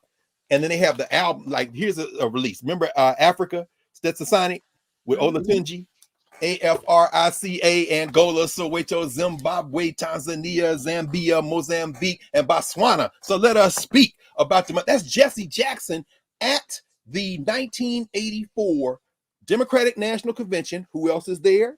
Florence Tate, press secretary. When he's up on the podium and you hear that sample at the beginning of that song where he's like, this country will have real partnership with South Africa. And Jesse said, it's a moral disgrace. It's a moral disgrace. It's a moral disgrace. And then you hear boom, boom, boom, boom. That first drum you hit, Babatunde Olatunji, who of course released the album Drums of Passion in 1960, the beginning of quote unquote world music. Had to curate whatever. Morehouse University, Michael Olatunji came over from Nigeria as a student. The rest is history. But here's how they write about Africa. Africa, Africa, recorded in 1987, was the second of two Africa-centered message songs masterminded by human rights activist Danny Schechter. I'm gonna stop right there because I'm looking at the clock. If y'all want to read this BS, you can read it on your own. To underscore the point you're making, you wait, and then he goes on to talk about how he approached Daddy-O and said, listen to this, and he's like, oh yeah, we need to do something about this. He's informing them. Then maybe 3 paragraphs down in it, they say something like, and then Stetsasonic, Daddy-O approached Olatunji, who was a friend of the family. One of the most important African global musicians of the 20th century, was a friend of the Black people's family, but it was the white man who birthed. Get the hell out of here and take your mom and them with you. In fact, take your grandmama. In fact, take all of y'all. in fact, just, you know what? No problem. Go with God. Ain't nobody trying to harm y'all, but we leave us alone because you don't know us Negroes. This is what Soren Harris is saying. Really? They didn't know? And then, oh man, there's a line in there, Daddy-O, I knew a girl, her name was Lola. She lived in a country called Angola. The president's name is Dos Santos, and a man named Savimbi playing him too close. Yo, is Lola's last name Falana? No, but my brother lives in Botswana. Are they in war too? Is a heel on a shoe? My man, they know apartheid like I know you. I'm saying Danny Schechter gets credit for that? Get the hell out of here. Now, meanwhile, by then, Savimbi has flipped. Savimbi was the right-wing bull who ended up with, what's that boy's name out of Utah? I think that mummy. I think he's still breathing air, but he's, for all intents and purposes, going over the other side. He was a senator. Mitt Romney took his place. Orrin Hatch. Orrin Hatch, yeah. Every time he come to the United States, meet with Reagan, meeting with Orrin Hatch and them, Savimbi, and Florence Tate writes in her memoir. She's a Pan-Africanist. And if you're a Pan-Africanist like I am, and like so many of us are, the farther you get away from Africa, if you're not paying very close attention, the more difficult it is to figure out how U.S. foreign policy, European foreign policy, engender Black elites in Africa to work against the people. And Savimbi ends up on the wrong side. And you know what, Florence? 2 things, well, there are many things in her memoir. I really encourage y'all to get this book. This sister, oh my God, you really see the history of the last 50, 60 years of our struggle. But two things I'll just mention right quick and way pass come back to Greg is that she talks about, in fact, I'll mention the thing I haven't mentioned yet and come forward because it's in the title. Notes on Black Power, Politics, Depression, and the FBI. But she said the title she wanted to have, and then they eventually decided on another title. Her husband, Charles, is saying he passed away 4 years after she did. She said, the title this my memoir should be, and this is what Larry said when I texted him. I said, hey man, he said, man, I know. And he texted the FBI's most wanted press secretary. I said, hi, Larry, that's what she was known for saying that because she sent for an FBI file. It was so thick that, you know, Jake Ann Jones talks about when she would go see them in Florida, she kept the FBI file on a coffee table in the living room in a huge binder with a laminated photograph of Kwame Ture on the front, one of her many friends, Stokely Carmichael. She and Charles went to Stokely Carmichael's marriage to Miriam Makeba. I'm going to tell you, this story is unbelievable that we don't know enough about her. But the point is this. She said so much redacted, you really couldn't tell. But I knew they would just pull up in front of the house. They would just be there. But my point is that she talks about being on the FBI's most wanted list. They had her surveilled the whole time. And now you wait, and generations later, you got a book that's supposed to be the authoritative book on hip hop. And ain't none of them the authoritative book on hip hop. Again, you just read them because you need the information and or see what sources they have. And they done narrated one of the songs of the anti-apartheid movement, late part of the anti-apartheid movement in the United States by Stetson Sonic as being the invention of one white man that helped found the Source magazine because, you know, he was involved in it. It's like Billy Crystal standing up at Muhammad Ali's funeral talking about him and his daddy, and his daddy was an agent, knew Louis Armstrong and all that stuff. I don't blame them. We cool. I get it, bro. I get it, Billy. You want to be with us, man? As Miss Tate said, everything but the burden. That's what you want, baby. Y'all talk all y'all want. I blame us if we don't get up and walk out. Or why was I here in the first place? But that generation that you began setting pen to paper and pressing print on the typewriter, on the computer, Greg Tate shows up in New York in the early 80s to start writing. Now, where does he come from? He comes from Dayton. His family moves to DC in 1969. Oh, I said there were two things I wanted to mention. One was that in terms of Miss Tate, but the second piece is in terms of that most wanted. But the second piece was she talks about after Greg Tate was the middle child. His older sister Jerry, who now is Jerry Augusto. I know Jerry. I mean, Pan-Africanist. I mean, just remarkable sister, truly remarkable. They follow in the footsteps of their parents. And then his younger brother, Brian, who writes the afterword here. But after Brian was born, she talks about going through clinical depression and how she was never really free of that. And that became a crippling thing that mind you now, they moved to DC in 1969, and she's battling this while she is at the center of many of the world's Pan-African movements. I'm not talking about just involved. I'm talking about she helped organize the first African Liberation Day, 1972, which took place here in DC. She's at the center of organizing ALD. Some of y'all know what that means. You know what I'm saying? And this is who Greg Tate comes from. You know, we can talk about his father as well. I'm saying, but we won't focus on, because again, this is very important. So here's what Greg Tate writes about his mom. And I'm not going to read the whole thing, obviously, but it's a very short forward, but I just want to start here. She says, this is what Brother Tate says. The movement had a life outside the home too. And sometimes it meant one or both of your parents had to leave town to attend a march on Washington, a marriage between Carmichael and Miriam Makeba, a Black political convention in Gary, a Pan-African cultural festival in Nigeria. Now, mind you, if you don't know that, and the Greg Tate, every sentence he writes, if you don't know what you're reading, you think you're reading one thing, but the more you know, the more you realize he done named about 5 different cultural references in two sentences. But anyway, it goes on. That's Festac in Nigeria. And of course, the Gary Convention, 72, the Nation Time Convention, Baraka chaired. The movement was also multidisciplinary. It defined your mother's bookshelf, the Sunday morning heavy rotation of her vinyl selections and recordings of Malcolm X's speeches, the music of Nina Simone, Aretha Franklin, Pete Seeger, and Otis Redding, the soundtrack of The Harder They Come, 12-inch singles by Fela Kuti. And as the years went by, there were her travels with Dad throughout the Caribbean and Africa. There was wall art from Ethiopia, Haiti, Nigeria, Egypt. The movement produced T-shirts, buttons, and posters that also turned up all over the house. And because you were a prodigious reader, talking about himself, you read everything that came in the house under her movement supporting Hbcus. Baldwin, Baraka, Giovanni, Sanchez, Alice Walker, and Toni Morrison. He would eventually come to know all of them. You learned that she had favorite writers outside the movement camp, too. Her great white men of literature, Updike, Cheever, Le Carre, Roth. Mom also loved Hollywood, the old movies and the new, and loved to watch the Oscars. As a family, we regularly went to the drive-in in Dayton. He goes on. All this pop culture you see in Greg Tate's writing is coming from all this. She says, in later years, I can recall the two of us going to see 3 Days of the Condor, Devil in a Blue Dress, and at my insistence, Blade Runner, though she always let me know she didn't like or understand sci-fi flicks. And Blade Runner didn't alter the opinion one whit. Now, mind you, Greg Tate is seen as one of the major figures in what becomes now what we call Afrofuturism, which I'm going to talk about in a second as well. He says, and while Mom would sometimes tell us she thought Elijah Muhammad got it wrong when he declared the white man to be the devil, when it was really that white woman, she loved many a screen siren of old Hollywood. This is where you take you on a bender and then take you right. She said, Faye Dunaway's performances in Bonnie and Clyde, Chinatown, Network, and Mommy Dearest mightily impressed her.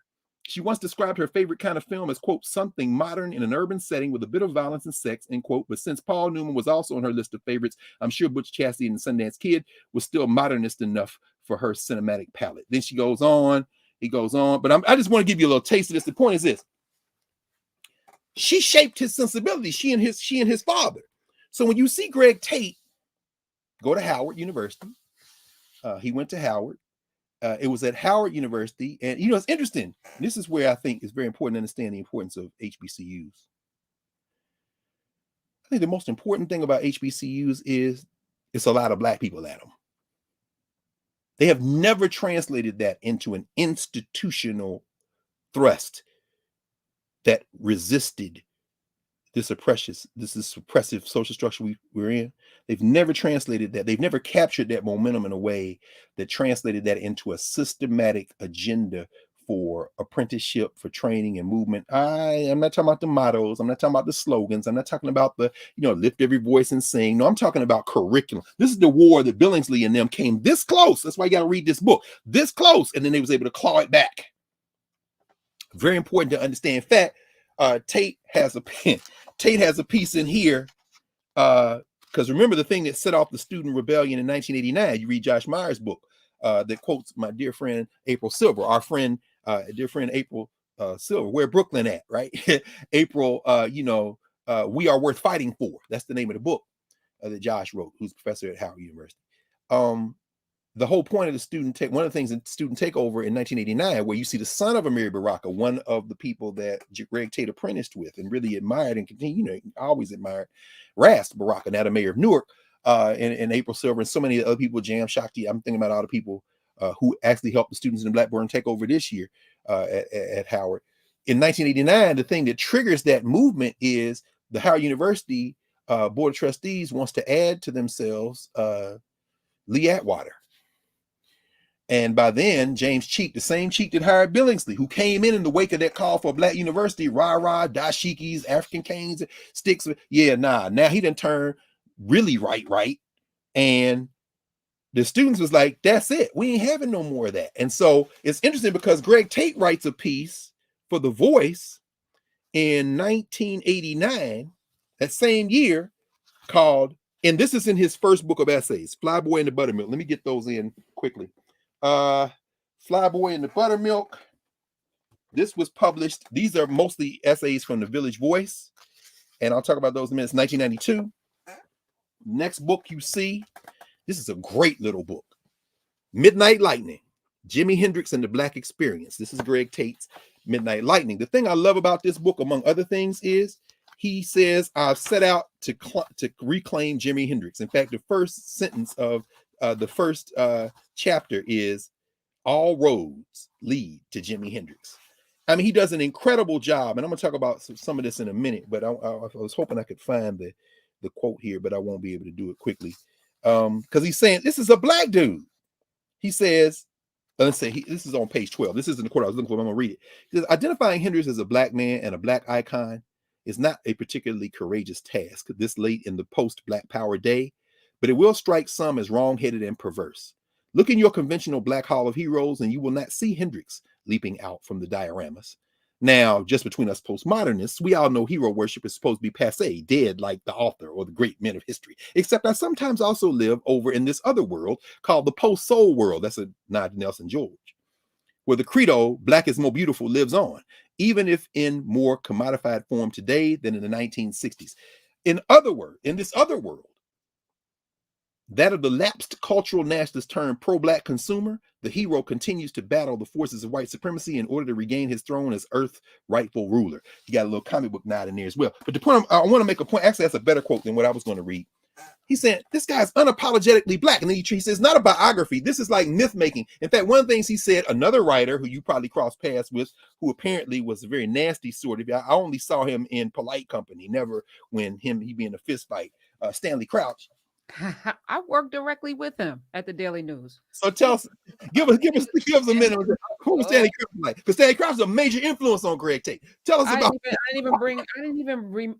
Stanley and I used to have some amazing conversations. He was brilliant. Oh, Crouch was brilliant. Never was nasty to me, but it could be. But he knew better. He knew he could try who he couldn't try. I never knew him to be nasty.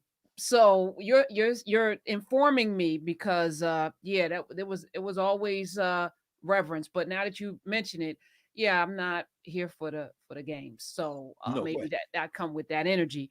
But brilliant guy. We would have actually battles because he was a columnist as well. We would have these conversations about his column, my column, and we go back and forth. We were there at the same time. So writing columns for the Daily News. I was on the editorial board and writing a news column and then an op-ed column.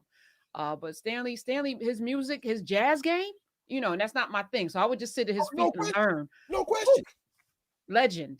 No question. Yeah. I'm a Stanley Crouch fan in terms of his work. Yeah. Tell me the nasty stories though, because it's like, look, actually, y'all, for real. Now, see, this is one of the countless places, but I'm gonna pause here and make this for emphasis. I promise you, this is only like 15 seconds when I finish setting it up. This is why. One of the reasons Nubia is so important. Professor Hunter, I really think we're getting a peek. We didn't rehearse this. We never rehearsed. We're getting a peek in your mind and experiences of things that are essentially important. Anybody who wants to be a writer, anybody who wants to talk about our people or be a cultural curator, what you're hearing from Karen Hunter right now, from Professor Hunter right now, this should be the subject of a class. Because these are the strains that are completely invisible. In the New York Times, which wrote an obituary on Greg Tate, don't capture any of this. It's social structure obituary. So they're going to, but what they're not going to talk about is what we talking about right now. So when you come over in Nubia, I think, Professor Hunter, what do you think? We probably should maybe go into office hours one night and just kind of chop it up. We need you to walk through this stuff right here. Seriously. It's I spent most of my career sitting and extracting from other people. So the idea that I should be extracting from myself is weird, so of course, so but I hear what you're saying. And I think it's important is that institutional knowledge, that experience is the only thing. And if we're not sharing it, if we're not codifying these stories and these memories and this history, that's right. No one else will. And then they'll do it for us. And then they'll be the heroes. And see, and that's the point. And they do. I mean, right now, that's exactly right. I mean, Stephen Sondheim made transition. Godspeed. Front page news everywhere. Greg Tate makes transition. Huh? You got to go look for it. John Carr wrote an article. There was an obituary in the Times, not on the front page, but it's not their obligation. It's our obligation. And I'm just going to mention one thing Stanley Crouch told Greg Tate, according to Tate. Stanley Crouch told him, man, you're not really writing history or criticism. You're myth making. It wasn't an insult. Tate was like, yeah, that's what I'm doing. Tate understood that, people will lie to you. A social structure will lie to you when it comes to yourself, even as they are doing the same thing for themselves.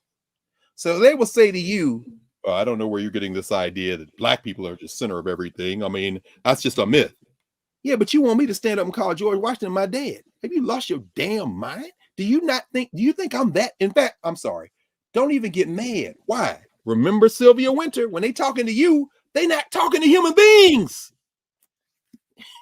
So they don't give a damn whether you understand them or not, or whether you get mad. As long as they got the gun and the money, they don't give a damn.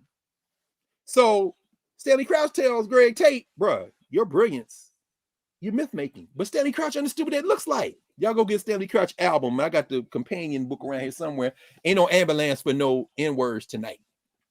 Because he was a black nationalist back in the day. Tried to play the drums. I think drums was his choice. He really wasn't a musician.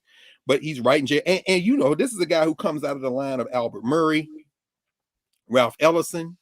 I learned a lot from Stanley Crouch, reading Stanley Crouch, Notes of a Hanging Judge. His novel, not so much. Don't the Moon Look Lonesome? I remember, but then that's a whole nother story. We'll talk about that in Nubia. Y'all get a book or not called Thinner, Blonder, Whiter. But anyway, we'll start talking about the politics of the publishing industry, and when you got a white companion or a white curator, you know, anyway, it ain't just the Baroness and Charlie Parker, but that's a story for another day. The point is this: Crouch is legit in his grounding. Now, his politics you may or may not agree with, but you better not try him on the stuff. I mean, I just mad he made transition before volume 2 of the Charlie Parker biography. I mean, Kansas City Lightning was very interesting to me. And I'm not one who stands as an ideologue and rejects stuff out of hand because I don't agree with the person's politics. I learn a lot, just like I learned a lot from not just Ralph Ellison, but Albert Murray, as I mentioned. But that's a whole nother story. So he had a lot of respect for Tate. And Tate talks about that. He says, you're making myth, you're myth making. So when you hear Tate talk about Afrofuturism and later stuff, and I'm gonna walk a little bit through him in a second, I'll come to the close, but he said something last year. He was in a conversation with Ingrid LaFleur, who is in Johannesburg, South Africa. She's part of a project called Afrofuture Strategies. And they were having a conversation. Y'all can go find this on YouTube. And he's talking about Afrofuturism, Greg Tate. And he says something that's very interesting because he starts walking through. He says, Afrofuturism is simply the latest label given to Black folk trying to build community. Black collectivity is what he calls it. It was an intriguing concept to me, one that he said before. But I mean, you know, this is near the end of his life. And I said, you know, that's interesting because it's true. And he starts going through all these Afrofuturists. And he says the first Afrofuturist, which of course I won't quibble about first because I'm not so much about ranking and hierarchy. Because if you start thinking about it, the way he defined it, the first Afrofuturists would be the first Africans. But I'm not going to get into that because, again, I don't have any respect for the American social structure as something I ground my identity in. I got citizenship. So I'm going to test your test on this. And it seems like y'all determined to tear citizenship up. So we'll see what happens. But he said the first one was Benjamin Banneker. He said, yeah, that makes a lot of sense. He says Banneker is literally measuring time and space, charting the stars, surveying, this kind of thing. He said he sent Thomas Jefferson his almanacs, and he sends him a letter that says, hey, why you got my people in slavery? He says, so that makes him, what would that make him too? The first anti-racist? So y'all talking about Ibram Kendi. Y'all go back. Benjamin Banneker got smoked for Thomas Jefferson. Y'all quit acting like anything now is new. But the reason that this is curated is new is so that you can be robbed of the momentum of memory and you just basically making celebrities. So maybe it's critical race theory, maybe it's critical celebrity theory. I don't know. You tell me. But the point is this.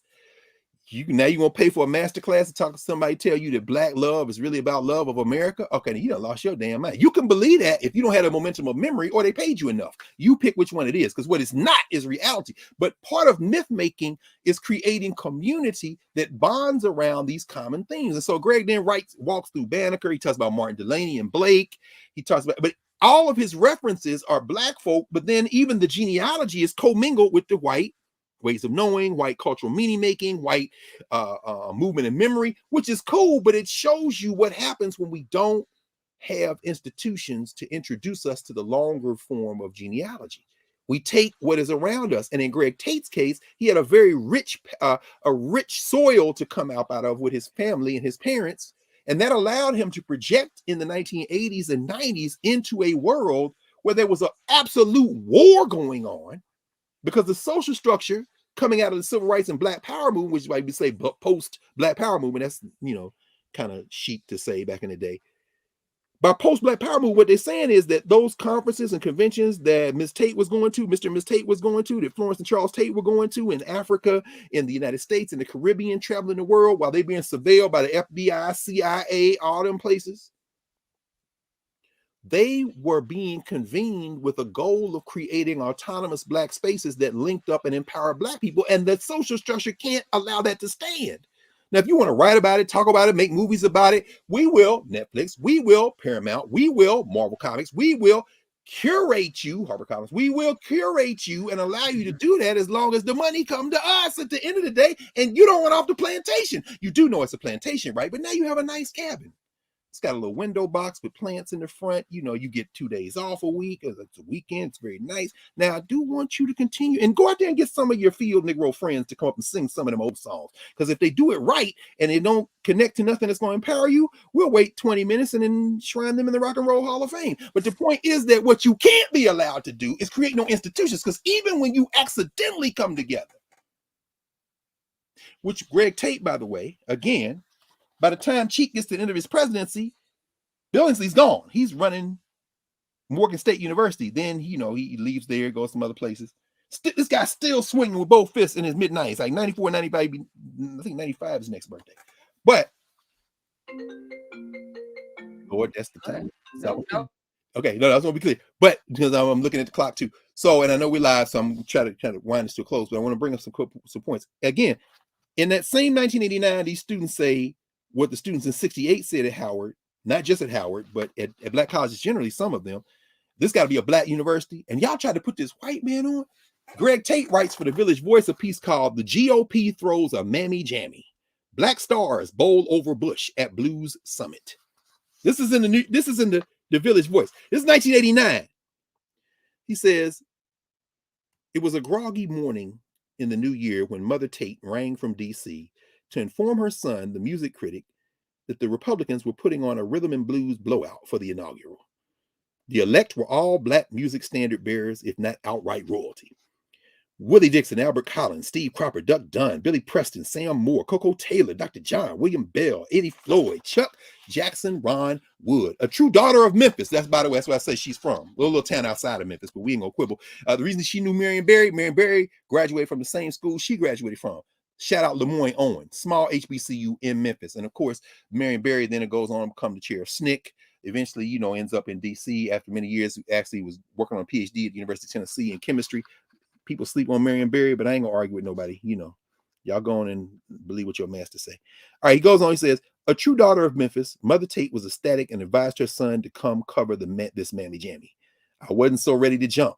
And he goes on to talk about why he don't really want to come now. Because remember, Greg Tate went to Howard. And it's interesting, and I'm coming back to this in a second, but I want to read one other thing. She said, my mother has voted Republican in the last 3 presidential elections. She is not, however, a black Republican. Remember, she's in DC. So ain't DC, you never gonna be carried by Republicans. Well, I mean, I never say never. A breed she respects as little as the party's hierarchy does. She's a race woman. Her activist resume speaks for itself. Veteran foot soldier with Carr during the Civil Rights Movement. Supporter of SNCC and the Black Panther Party when Black Power was in vogue. Press manager for the first Marion Barry mayoral campaign and administration. National press secretary for Jesse Jackson during his 84 bid for the presidency. She loves Public Enemy as much as anybody you know. Her personal favorite, she watched Channel Zero. I think about that after Flavor Flav became a reality TV star on Flavor of Love. I said, do y'all remember the first Public Enemy album? I don't think she can handle. She go channel to channel, cold looking for that hero. She watched Channel Zero. He's literally critiqued, and Flavor Flav opens that cut by saying, "You blind, baby, you blind," and then you turn it up being the exact thing y'all was critiquing. Y'all know individuals don't beat institutions. Greg Tate wrote about in the Village Voice the same time that Armand White was writing at the City Sun in Brooklyn about what happened when they released Fear of a Black Planet after what happened with Professor Griff and Welcome to the Terror Dome. That's a whole nother thing. All right, so he goes on. She says, he says about his mom, in each election, her ballot was cast not for the reactionary, but against the Democratic Party, except in 1980, when she was protesting, quote, the general feebleness of the Carter administration, end quote. Mondale's freezing out of Jesse at the 84 convention cost him her swing vote in that slaughter. Need I spell out what effect Dukakis's dissing of Jesse and the entire African-American body politic did to turn her stomach?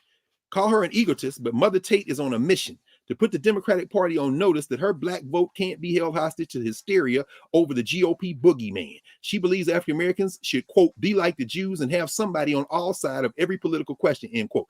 This, of course, Greg Tate writes, assumes that all Jews are moles and that blacks of whatever ideological persuasion can put a black agenda first. But if you think I'm opening that can of worms here, homeboy, it ain't happening.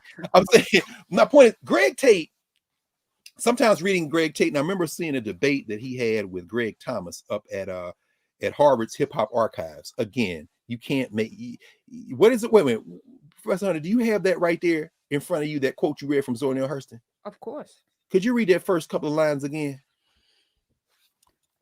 I'm going to sit right here on this porch chair and prophesy, prophesy that these are the last days of the know-nothing writers on Negro subjects. Both editors and readers are clamoring for something that makes their side meat taste like ham, for to tell the truth.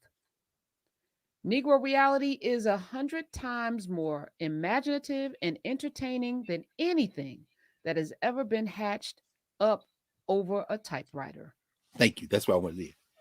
So, Greg Thomas, thank you. Greg Tate at Harvard debating about Amiri Baraka versus Ralph Ellison. What does Zora Neale Hurston say? It's more entertaining than anything. In other words, as long as you aren't threatening the social structure, there it is.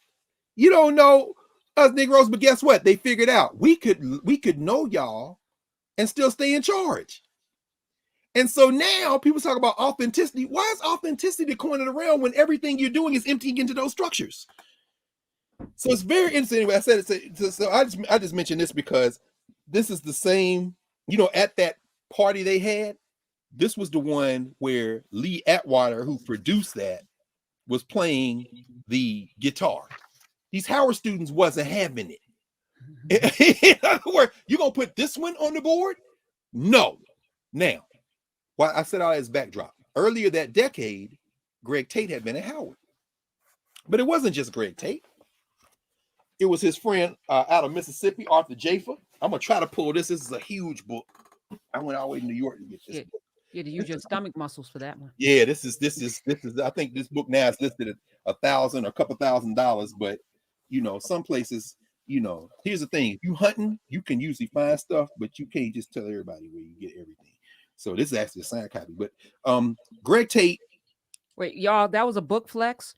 We just need to sit in that for a moment. Always. But yeah, just letting y'all know. But anyway, Greg Tate and Arthur Jafer often told the story about standing up in front of Founders Library at Howard University and starting a conversation. He actually, the piece that Greg Tate wrote in here is called Cecil Taylor's Monster Movie.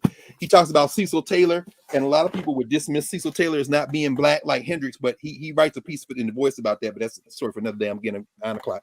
The thing that fascinates me though about that is, and both these guys, by the way, Jafer is a direct student of Haile Gerima. When you see his work, you looking at, constantly Haile Gerima, Jafer, Ernest Dickinson, all those guys. Tate sat in on Haile's classes, and Haile knew him. He said, "I go to New York, we talk." Jafer, Tate. There was another brother there. There's a number of brothers there, but Richard and sisters. Richard Powell, who's a professor at Duke, does a lot of work in art. Art. Chief art historian, critic, culture keeper. Jafer was getting a master's of Powell was getting a master's of fine art at Howard at the time. In fact, there is a couple of pieces I'll mention here very quickly. In fact, I won't even take the time to go into them to find the. Let me see if I can go into the table of contents. I remember them from looking at them. Greg Tate eventually starts writing about. Look at page 56. King Sunny Ade, right? He's gonna cover Sunny Ade. So he goes on the road with King Sunny Ade. He's talking about these Nigerian writers and Nigerian musicians, juju music. And he says that they do a date in New Haven at Yale. And while they're there, I'll read it here. In New Haven, an old friend from Howard U, Rick Powell, introduces me to Robert Ferris Thompson. Now you're gonna see him. Did I pull my? No, I don't think I did. There's a book called Neo Hoodoo, where Greg Tate has a piece in there where he's Robert Ferris Thompson has a piece, or Robert Ferris Thompson was one of the editors, and he's writing about Robert Ferris Thompson. He's got another piece in here that he wrote for the Village Voice on Robert Ferris Thompson called Guerrilla Scholar on the Loose. Robert Ferris Thompson gets down. But when you're reading Greg Tate, you're reading somebody who's absorbing Thompson too. Robert Ferris Thompson just made transition. He wrote Flash of the Spirit. In fact, he says, introduces me to Robert Ferris Thompson, who proceeds to pour a libation of beer on the floor of the club. This old white guy is all right, I say to myself. Why? You've seen libations before. You've been around Africans and Pan-Africanists, including your mother and father, so you know what it means to go to a Kwanzaa, to have to organize, to see organizing, to see African rituals. Dayton, for years, had his cultural fest. It's very important. He says, author of Black Gods and Kings and African Art in Motion, Thompson is responsible for 2 extraordinary works of scholarship on the cultural systems governing African aesthetics, and he has a lot more since then. The last one I think he did, an anthology of his piece, Birth of the Cool. I won't pick it up over there. But there's a number of different books. Tate goes on and says, before racing back to the bus, I hang outside his classroom at Yale, catching wild snatches of the sermon the day after the New Haven gig. This is what Thompson says while he's in there, and Greg Tate's listening. Quote, a lot of people there last night thought they were seeing entertainment. Only you can tell by the patrilineal scars on this man's face that he is no mere entertainer, but the progeny of kings. Because if you are Yoruba, just like if you are Anglo-Saxon, or if you are Jewish, you know who you are and you know where you're coming from, end quote. So now you see, and you're going to see Robert Ferris Thompson play a lot. In fact, there's a guy that Robert Ferris Thompson did a lot of work on and who was very highly influenced by Flash of the Spirit that we all know. Oh, yeah, here we go. This is the one I was thinking about. Neo Hoodoo. Tate's got a piece in here, Art for Forgotten Faith. In fact, let me just go to it very quickly. Hoodoo is what we do. It's a very interesting piece. This is a piece with bottle trees and what this in some ways is Greg Tate's definition of what it means to be African. He says, Greg Tate, Hoodoo is what we do, in the volume Neo Hoodoo, Art for a Forgotten Faith. Robert Ferris Thompson, one of the editors. Tate says, Hoodoo is what we do. That old black magic made anew. By who? By you, fool, the master of that just grew, the American Negro. In parens. Oh, just grew is spelled Gesgrew.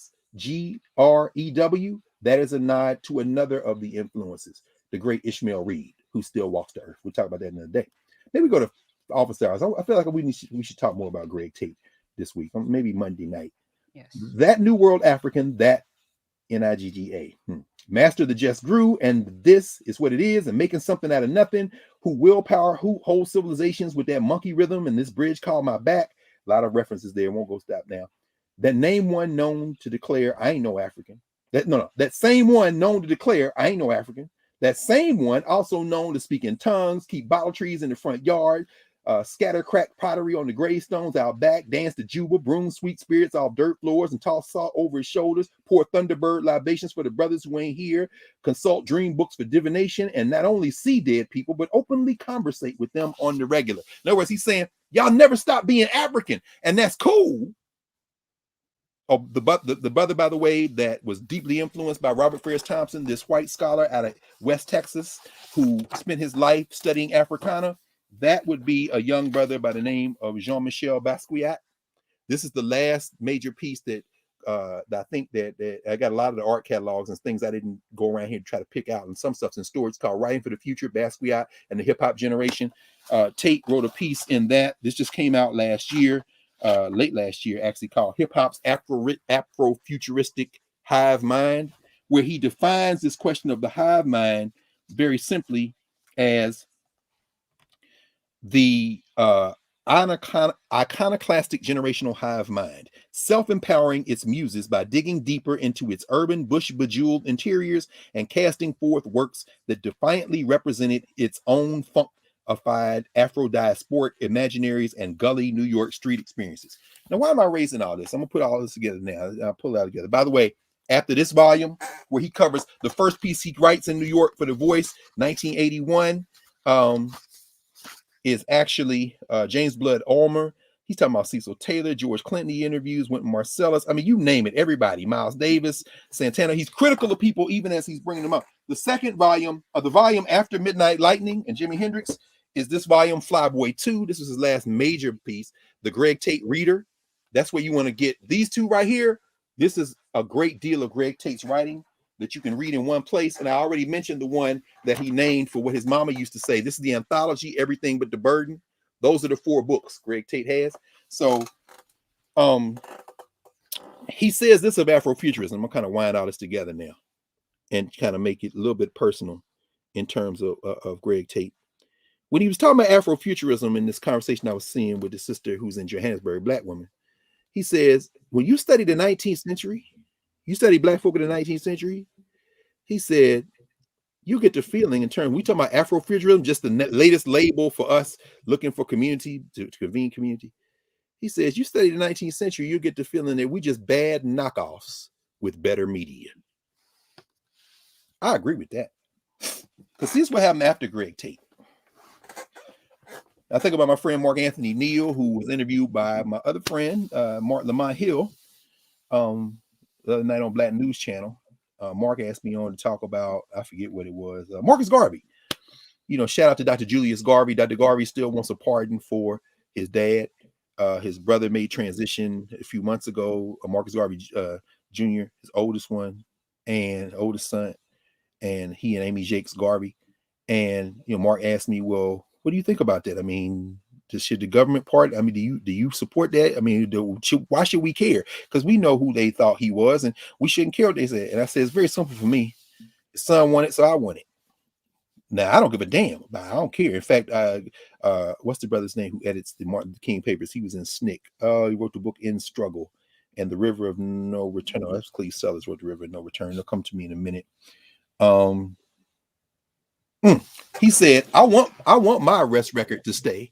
That's a badge of honor. So you know why I can't think of his name? Because he shares a name with the brother I'm about to name. But at any rate, the point is that, you know, Greg Tate said, you know, you study 19th century, and I get the feeling sometimes that, you know, we're just bad knockoffs with better media. I think there's some truth to that. Because if you're not coming out of institutional formations, you have a Greg Tate emerge who never leaves the idea of organizing Black people, Black Rock Coalition, you know, but you're also in a space where these white institutions are going to begin to curate Blackness, and you think maybe I can bring this off. And you can, but the people coming after you don't have the institutional ties. So even when you come to Howard and you meet Arthur Jafer, and y'all strike it off in like what they said was an 8-hour conversation that day, and they then thick as thieves to the day. I mean, Arthur Jafer is, you know, I was talking to Holly the other day. I mean, rightfully, I'm sure, beyond the family, you know, the man has lost his best friend, one of, if not his best friend.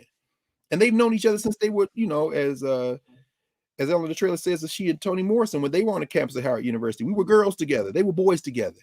Now, who else is in that milieu coming just a little bit after them? Ta-Nehisi Coates, you know, Richard Powell is there, you know, who introduces Tate to the work of Robert Farris Thompson. Tate, who then is introduced to that at Yale, Powell introduced him. He's outside ear hustling, hearing Robert Farris Thompson, and he ends, by the way, I want to make this point. He ends that jaunt to New Haven after having heard Robert Farris Thompson. I took the page 56, I said, wasn't it? Yep, King Sunny Ade. Let me just read this because I don't want to misquote Tate.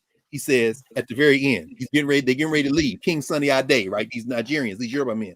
He says, when I walk into the Howard Johnsons and sit down to break bread with Sammy and Sonny while they speak in Yoruba tongue, I don't know what the F they're talking about, but feel very much at home with myself and then some.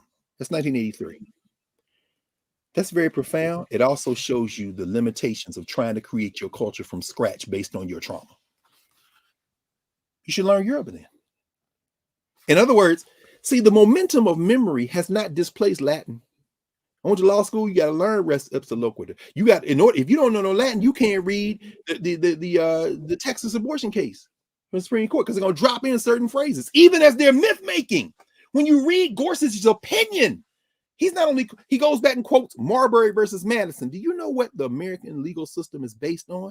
It's based on their ancestors in the form of the justices who have ruled. And if they're going to argue with their ancestors, they first got to cite their ancestors, which is why Sotomayor is like, I can't believe y'all cited these cases, particularly the case that really grapples with the idea of when a federal court can intervene at a state level, and that is a case that was in 1903, Ex parte Young. Story for another day. Some of y'all law students go look that up. But he also quotes the papers of John Marshall. You're evoking your ancestors. This is what the law is. But if you're going to say, as a brilliant brother coming out of a thing, conjuring this identity and understanding the importance of culture, and then you kind of just do a free range association, kind of sometimes stream of consciousness combination of facts, and anybody who doesn't know can use any of your essays as almost like a dictionary. You got to go look up all these things, and you too can begin to acquire these things. But then you sitting with some cats from the continent who speak in Europe, and you say, oh, I understand what they're saying, but I feel at home. Well, that's a good feeling. Now build on that. Ask them to start translating, because I'm gonna tell you who did acquire the language skills. The cat who you was ear hustling, talking as he was lecturing in his classroom, and you came to know that about Robert Farris Thompson. And this is where I'm going to end with this, because there's everything else to say, and I think we'll continue on Monday. I want to talk some more about this, brother, but this is where I think I want to end with this. I went to New York to live just for a short time, 1989. I told y'all before, my second year of law school. And I worked at the Mississippi Legal Defense Fund. And I spent every waking hour that I wasn't there or in Jersey City, where I was staying, in Harlem, in the Village. And I started absorbing Greg Tate and Stanley Crouch. But I wasn't just reading the Village Voice. Do you remember the City Sun? Of course, I remember the City Sun, and my friend Tony used to be the editor of it. And one of the first pieces ever written about me was in the City Sun. I have it framed, and it was on my daddy's wall until he left this earth. Yeah, City Sun. I love it. I love it. Andrew Cooper. I mean, there's a book on Cooper, actually. It's called The City Sun, S-O-N. But I got it over there somewhere. But the Sun, I was reading Crouch, but Tate at the Voice, Armand White at the Sun. I love Armand White to this day, like Stanley Crouch. I ain't got to agree with him. Half the time I'm wincing. But the thing I like, know that Stanley Crouch was doing strange things for change. Know that in the space that we were in, that you get promoted, you get that column. I was one of the rare people, but even some of my earlier columns, you would read them and think that I was, I got hemmed up by Adlai Sanders. Oh, did you? She hemmed me up. Yeah. Look, say less. We got to put that for office hours. I want to hear that. Regent Sanders, Regent Sanford is still around. She's in Philly now. Yes. She hemmed me the hell up. But you're parroting the paper that is paying your salary. Right. I agree. And it's so interesting because, being a contrarian pays, particularly if you can be used against other Black people. Yes, especially then. No question. And so again, I mean, Whitlock's ass.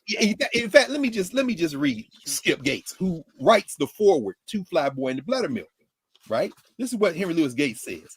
He says, the first task of the culture critic is to create a voice, and through the voice, a persona. It hardly matters who's behind it. Greg Tate could be a balding, middle-aged white guy with a pot belly and an unlit briar clenched between yellow teeth, occasionally spilling crumbs of a cherry-flavored Cavendish mixture into his Underwood manual. He isn't, but he could be for all that it mattered. That's because, that's what first clue that Henry Louis Gates is pouring poison in the ears of Black people, or translating to white people. Of course it matters, but Gates got to Gates don't come out of this Florence Tate tradition. He has tried to curate it over the years, and I give him credit because he's smart. Gates in 1992 attacks John Henry Clark and them on the op-ed page of the New York Times, Black demagogues and pseudo scholars. Dr. Clark writes the Times to counter. They never published what he did, so to find what John Clark published, you got to go get his books that he published with Black presses.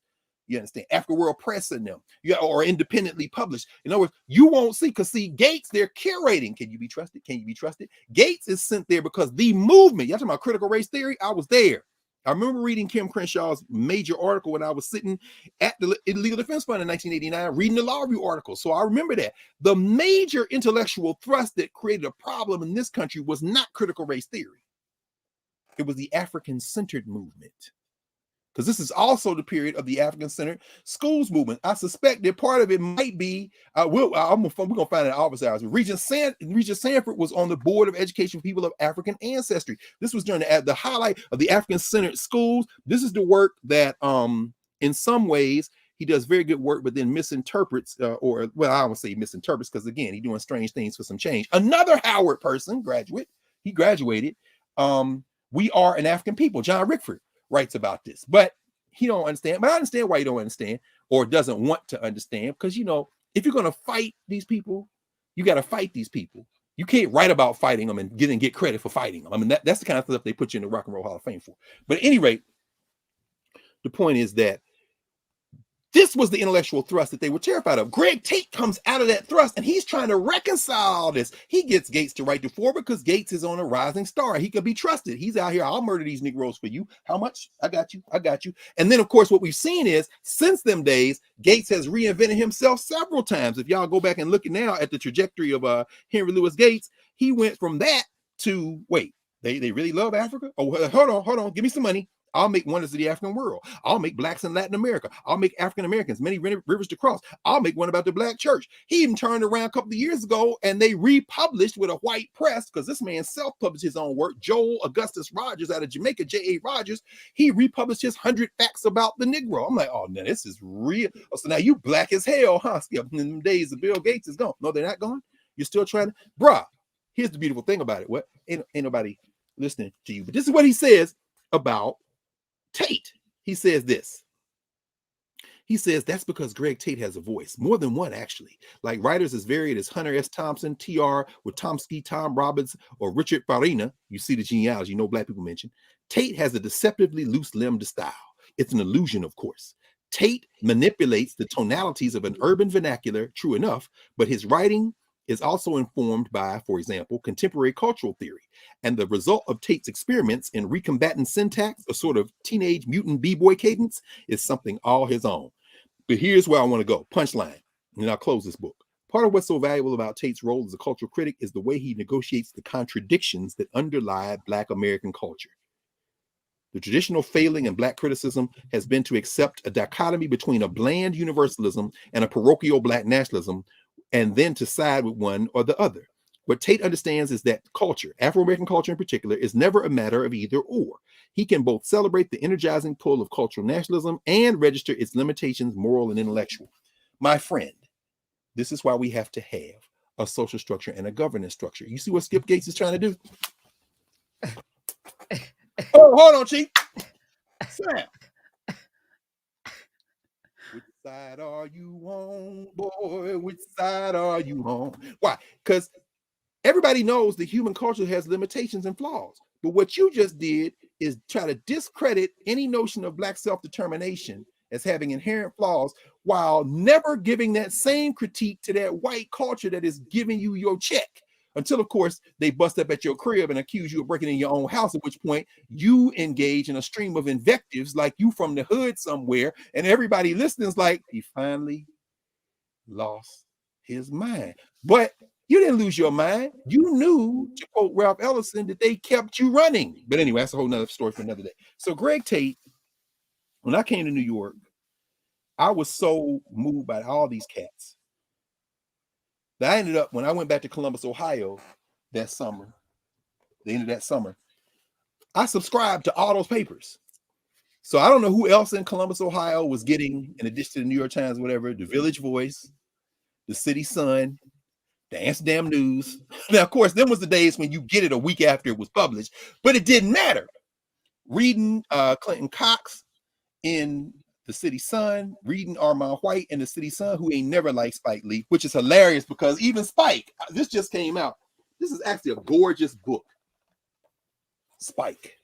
You know what I'm saying? Spike Lee said, I ain't gonna let y'all. He done partnered with, Who's I mean, the Passion? photograph alone. His brother took the photograph. Oh, wow. Oh no, every page is Who's like the publisher? Is that Tashin? What is it? It looks like a Tashin book, right? But it's not. It's oh, hold on. Tashin couldn't. Yeah, they couldn't do that. No, Tashin. It's not Tashin. Oh, doggone it. Give me a second. I gotta flip a few pages in. I mean, he does. I mean, all these pictures, most of these pictures, his brother. beautiful. Cinque. Yes, I mean, oh, it is incredibly beautiful. Here it is. That's how that gets. That's how you do that. And Spike has Chronicle Chroma. always been that dude. Who is it? Chronicle Chroma. Chroma. Chronicle. And when I tell you, and he goes movie, but you know what's interesting to me? Up until Malcolm X, every movie he did, there's Crooklyn. You see the photographs, right? His brother and sister wrote the, when I tell you some of these photographs, oh wait, I'm gonna show y'all the picture of his cinematographer for all of his movies up until Malcolm X. There they are in South Africa. See that brother with the X shirt on, sitting in the chair? That's Ernest Dickerson sitting next to Spike Lee. That's the guy. Every movie you see, Mo Better Blue, you see how those colors, you see the lighting of black people, you see photographs like this, Malcolm, the lighting, all that. You see the Nation of Islam, all these photographs, the lighting there. That's Ernest Dickerson. You know who Ernest Dickerson is? Ernest Dickerson is the student of Haile Gerima, like Arthur Jafa, Greg Tate in conversation with him. This happens at a black, Richard Powell in conversation. This is what happens at a black school. And to understand that, that means that the HBCU is not in the curriculum. It is, however, in the, y'all remember this, right? School days. This is all, when y'all watch those movies, you're looking at black filmmakers who were trained by black people. Before Spike Lee goes to NYU, he's at Morehouse. Samuel L. Jackson and them down there. Before Richie Powell ends up at Howard, he's at Morehouse. 2 HBCUs. That's where he runs into Greg Tate and them, Arthur Jafa and them. Tate, Jafa, Coates. None of these guys have a degree from Howard. They all attended Howard, but as Ta-Nehisi writes in Between the World and Me, the Mecca is where they going. Why? We're here to be in conversation with each other. And that's an important thing. The question becomes, can we build institutions where it doesn't just come because they're in conversation with each other, it comes because it's in the curriculum. And it's in everything from the administrative structure to the faculty. The answer to that in America right now is no, we cannot. So when Greg Tate wants to eat, he's going to do stuff with black people everywhere he can. But if I'm going to be able to make the rent, I might have to get a job one of these other places. And guess what?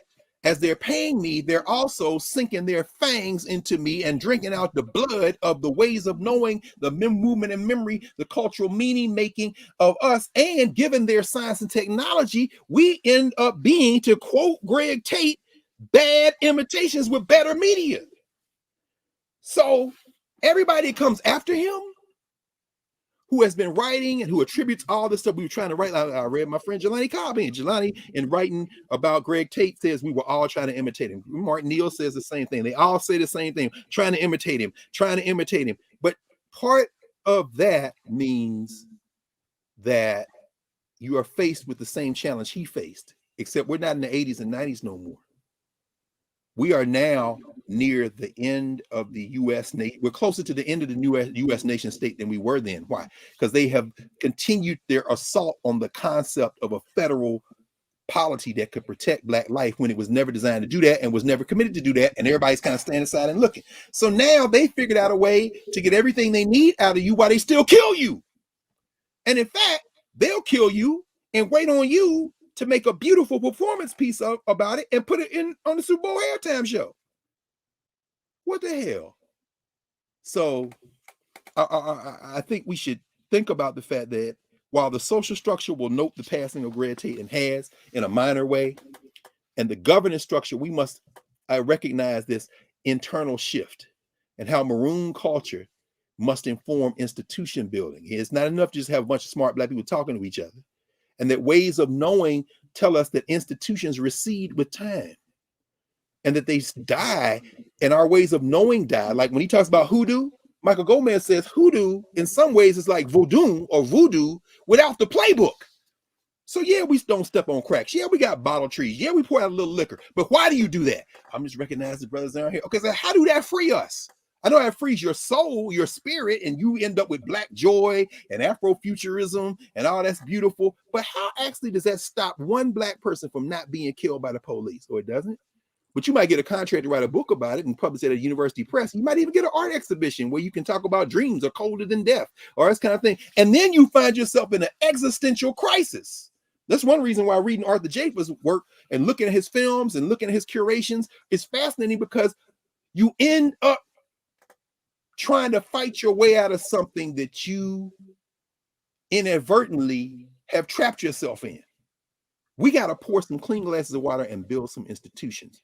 And that process doesn't just involve the curation of smart Black people. It means jailbreaking this whole system so that a Greg Tate isn't born, next Greg Tate is not born into a world where she or he has to go ply their wares in these white spaces and build out maroon spaces on the periphery. And then the next generation stands aside and says, that was brilliant. And now what do? I don't know. Can you get that academic appointment? Can you get that job at the art museum? Can you get that job with the publisher? Well, I hope so. What can I come up with clever? What can I put in my box and leave my village and show it to them and say, see, I'm human. We lost again. Meanwhile, they don't care about genius. They'll make anybody a genius. You give a little dude a camera, let him shoot a few black and white films, and you don't give a damn who he touch in his spare time. Woody Allen's a genius. Oop, I should stop there. Oh, isn't Melania Trump wasn't she on a genius visa? All right. Oh, was she on a genius visa for the naked pictures? Was that? I'm just trying to say less. Yeah, say less. I don't know. I mean, I was, it's fiendishly clever, isn't it? Anyway, we're gonna talk more about Greg Tate. I wish we had so much more to say because I didn't even talk about Cult Nats versus Freaky D. I should say one thing. I know it's time to go, but let me say this one thing before we go because that summer I spent changed me in so many ways because I was looking for a logic. Remember, I was in law school, and language in the law is the center of the practice. It's the proxy for power. What you don't figure out until you're in it is that these words only apply to people who ain't got no power. So I'm not trying to disillusion any of y'all about the law.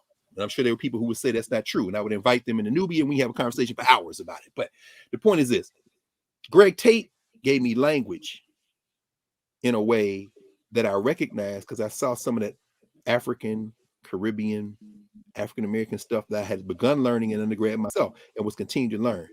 I finished that law degree. I went to my master's program. I'm doing African-American studies. I'm working. And I continued to learn from the brother and think through the brother. Last time I saw him, I didn't know Greg Tate for long, extended conversations. Anytime I would see him, I would just, how you doing, brother? Yeah, thank him for his work. Last time I saw him, in fact, it might have been when I came up there. Last time we were together in the studios. I went to maybe it was earlier before I came up there over there to you. I was at Madison Square Garden, right in front of Madison Square Garden. I come out of the comic book store and Greg Tate was crossing the street. And so we paused, chit chat for a minute, and then went across. I had that, had that scarf around his neck. Always cool, you know what I'm saying? But I set out to say that his essay, Cult Nats versus Freaky D, like Gates said, you're trying to reconcile some things that may not be reconcilable. But unlike what Gates said, Greg Tate never gave up on the project.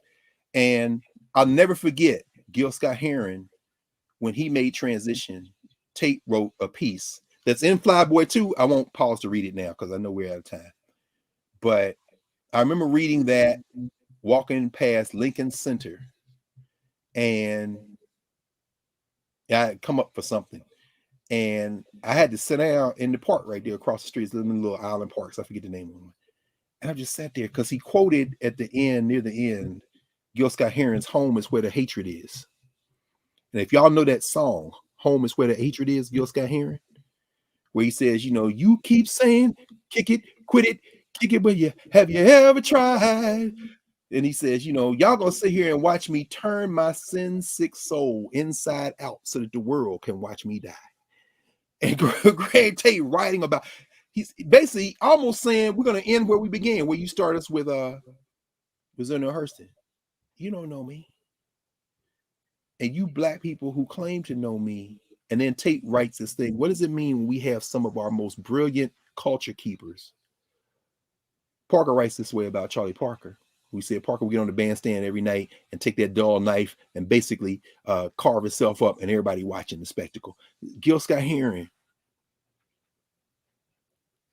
is on display in need of help and nobody intervening. This is the importance of institutions. And I remember Greg Tate writing that. And it's almost like everything he wrote was autobiographical, even as he said it about other people. There's really no good place to land this, but I think we could probably end where we began. We're not trying to convince other people of our humanity, but those who see us the clearest must not only be nurtured and protected, It must be communicated that who we are is enough, but we've got to now build institutions to protect that in a world where they are literally dismantling themselves. And they're not going to save us, nor should we ask them to save us. So I'm gonna stop there. I just want to say thank you. Again, this was the last, somebody reminded me, the last live class on YouTube for the year. So we'll see everyone Oh, right. on the other side of 2022 when for our next class 2022, second Saturday at noon here in YouTube, and then probably maybe one more after that. Maybe not. And then exclusively in Nubia, where we can build, with Yeah. people who want to build. This is not a spectator sport. We're not going to get to the promised land sitting around having great conversations and people feeling like they're in church and then leave and head to the liquor store and fornicate and do all of the things you do after you leave church on Sunday. This is not that. You are going to have to actually do some work here and bring your brick and be ready and willing and able to build the world that we want to live in. Because as that 12-year-old said, I'm tired too. I'm tired. Yes, I'm I'm tired. tired. I'm ready to see some real work being done. And I love the folk that are, because I'm literally in the chat in Nubia. It's a completely different conversation going on there than here in YouTube, in the chat. And it's home, and I want to be home, and I want to be able to be in my slippers with my, with no, with my do rag on or whatever I'm wearing, and feel comfortable having these conversations that will actually lead us to something. You're going to have a curriculum, Africana Studies in narrative. Oh, yeah, we got that. We got Bringing, that we're cooked up. bringing the meta nature in with No the question. prophets coming through, teaching us hieroglyphics. We're going to take trips Right. together. We're going to be doing all these things.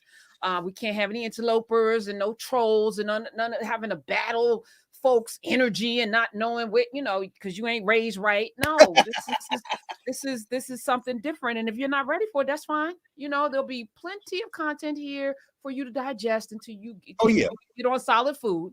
No question. But it's time for solid food, and it's time for us to digest the things and produce the things. So that's where we're going. We got movies to make and curriculum to build out and libraries to erect and community centers to build and classrooms to have all over the world. And I'm like really proud of the work that we've done so far. Oh, my But I goodness. see where we're going, and even in the hub, which I don't talk about ever. Could you please at least say? I Oh, don't. you want to say that on Yeah, there? we'll say more Nubia, because again, that's a space that I envisioned 4 years ago, after sitting at the Daily News and watching these billionaires create their own vessels to promote the things that they wanted to promote, and now we got billionaires owning newspapers all over the country, which they curate and they determine what's news and what's not. Multi-billion-dollar companies determining what is news and newsworthy, and that's what we digest.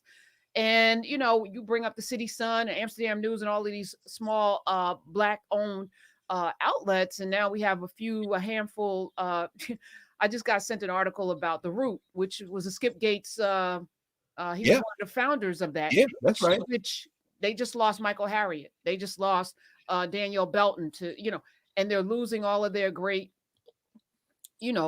culture meaning makers. What do you think that's about? Because the algorithms tell them that entertainment is where the money is. Entertainment, even here, people like, oh, we only have 900 clicks. We don't give a damn about the algorithms on YouTube. This is not where we're building. So click thumbs up or don't. That's on you.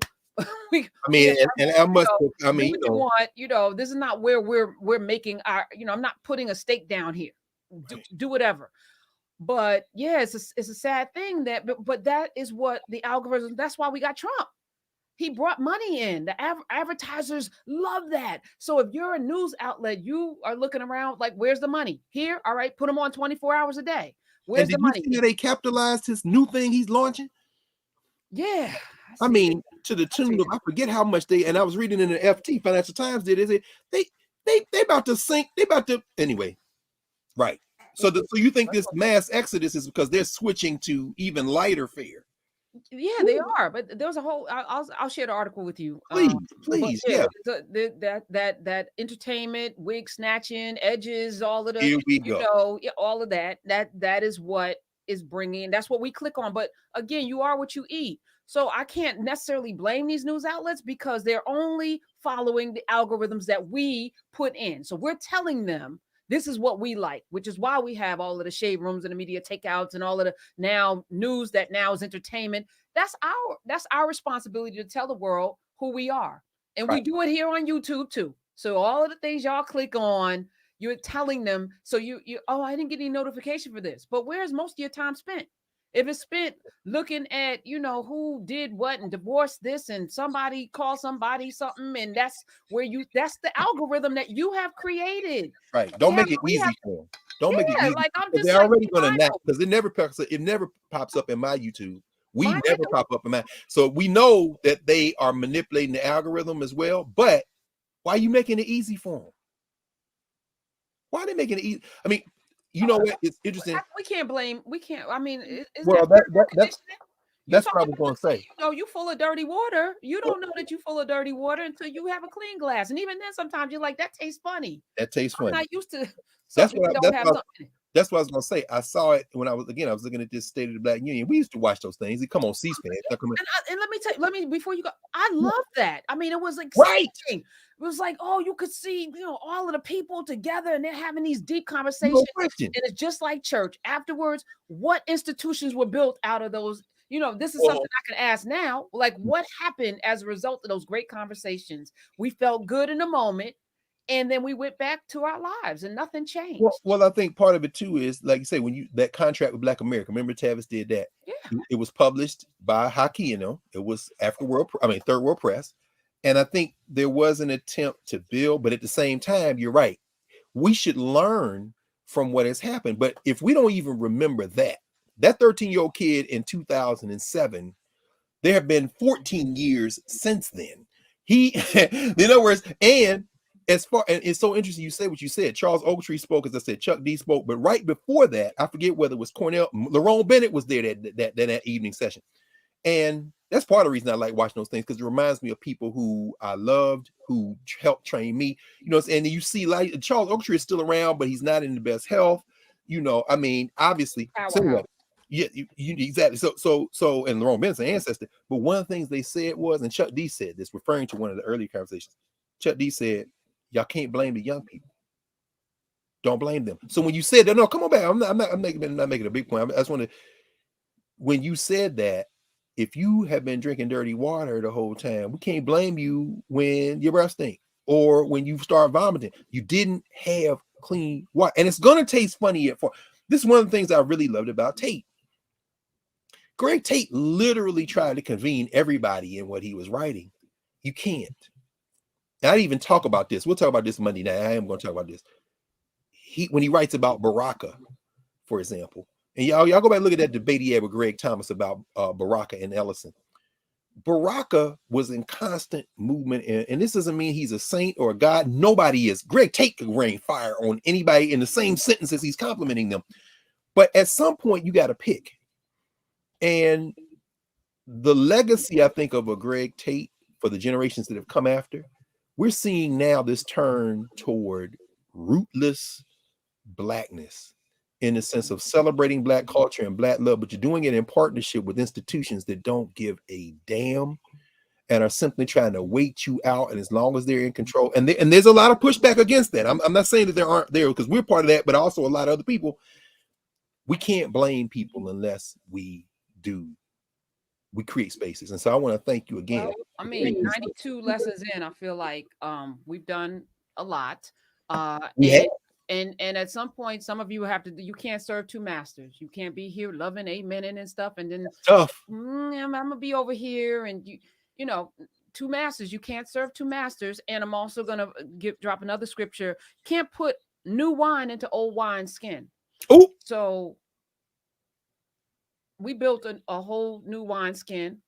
Yeah, we don't put this new wine. Just another drink analogy for those of you, right. But this none of this could happen without you. Without the team, we have an amazing team. I want to thank Ayara. I want to talk in office hours about what we're doing over in the hub. Because Please, again, please. this is this is a long vision as well. As we build, and for some of you, I'm demonstrating. Things don't happen overnight. Brick by brick by brick, you got to put the foundation. You just can't run out there and talk about, oh, we're here. No. Things take time. The ground's got to settle. Things shift. You got to be able to move and be nimble with that. So shout out to Ayara, who's the managing editor over the hub.news, doing an amazing job basically by herself. And this is the future. We have Cedric in Brazil. We got, Yes. Lewis, excuse me. I don't want to start naming people because no question. You start going, because you got the team is strong and it's just getting stronger. And here we go. And people who people who that. Wait, you got no, not at all. No, I'm just saying this was Andrew Baker's book, The Poison of the Nation. Okay. The Murder of Robert Charles and the Rise. That's that solo view. No, that's that book I was telling you about. It's an excellent book. Y'all see, I was probably eating some French fries or something, so you see some grease things. Hilarious. But the point is though that I'm like, dude, this is not. In fact, I'm like, look, he said this is the first book, blah blah. I'm saying this book just came out, Stephen Prince's book. I'm like, dude, you didn't know about? No, gonna mess up your hustle. But I ain't mad at you. But of course, I'm just saying. That ain't about us. We got our own. This is the responsibility to remind people, right? To remember. That's right. There was something before this, so you're not. Yeah, no. This is Black everything. Plastic Press, right? And yes. I'm gonna say less. We'll talk about that in office hours. All right, office hours Monday. Urias is holding it down. Shout out to us, Carl. Yeah, Urias. Yes. So that's where Dr. Carr regales. I mean, just everybody pops in and the conversation. I'm just sitting there, just like. Nah, you be in there mixing it up in the chat. I love it. It's beautiful. I'm a little messy, so sometimes you can me in the chat. Yeah. And shout out to all of those of you who not Nubia don't know this, but shout out to all the families and all the children. All these children coming into Nubia with their comments and questions and observations. Come on, y'all. It don't get no better than that. I don't know about you. When Livia and them pop back up, I'm like, what's going on, sis? And her brother this time. Oh my God, with his deep ass voice. Exactly.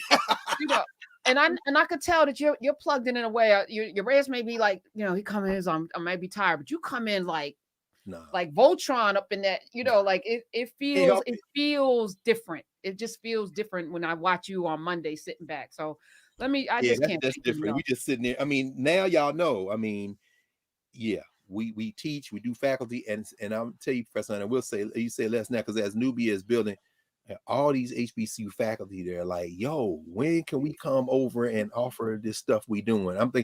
I'm talking about ethnography. If y'all want to do family histories, we got a couple of sisters who are the best in the business. I'm gonna say less right now because we'll talk about that. And I'm saying who are the best in the business, who are and next Saturday live in Nubia, we got a surprise for you. So y'all just letting y'all know ahead of time. It'll be a surprise, but y'all got it. We go live every week in Nubia. For those of you who don't know, only second Saturday right here on YouTube. But let me say thank you, Dr. Carr. You have a wonderful rest of your week. I'll see you on Monday in the Nubian streets. And I love everybody here in the YouTube family and especially the Nubian family. Yes. I'll see you over in Nubia as well. All right. See you. Love you.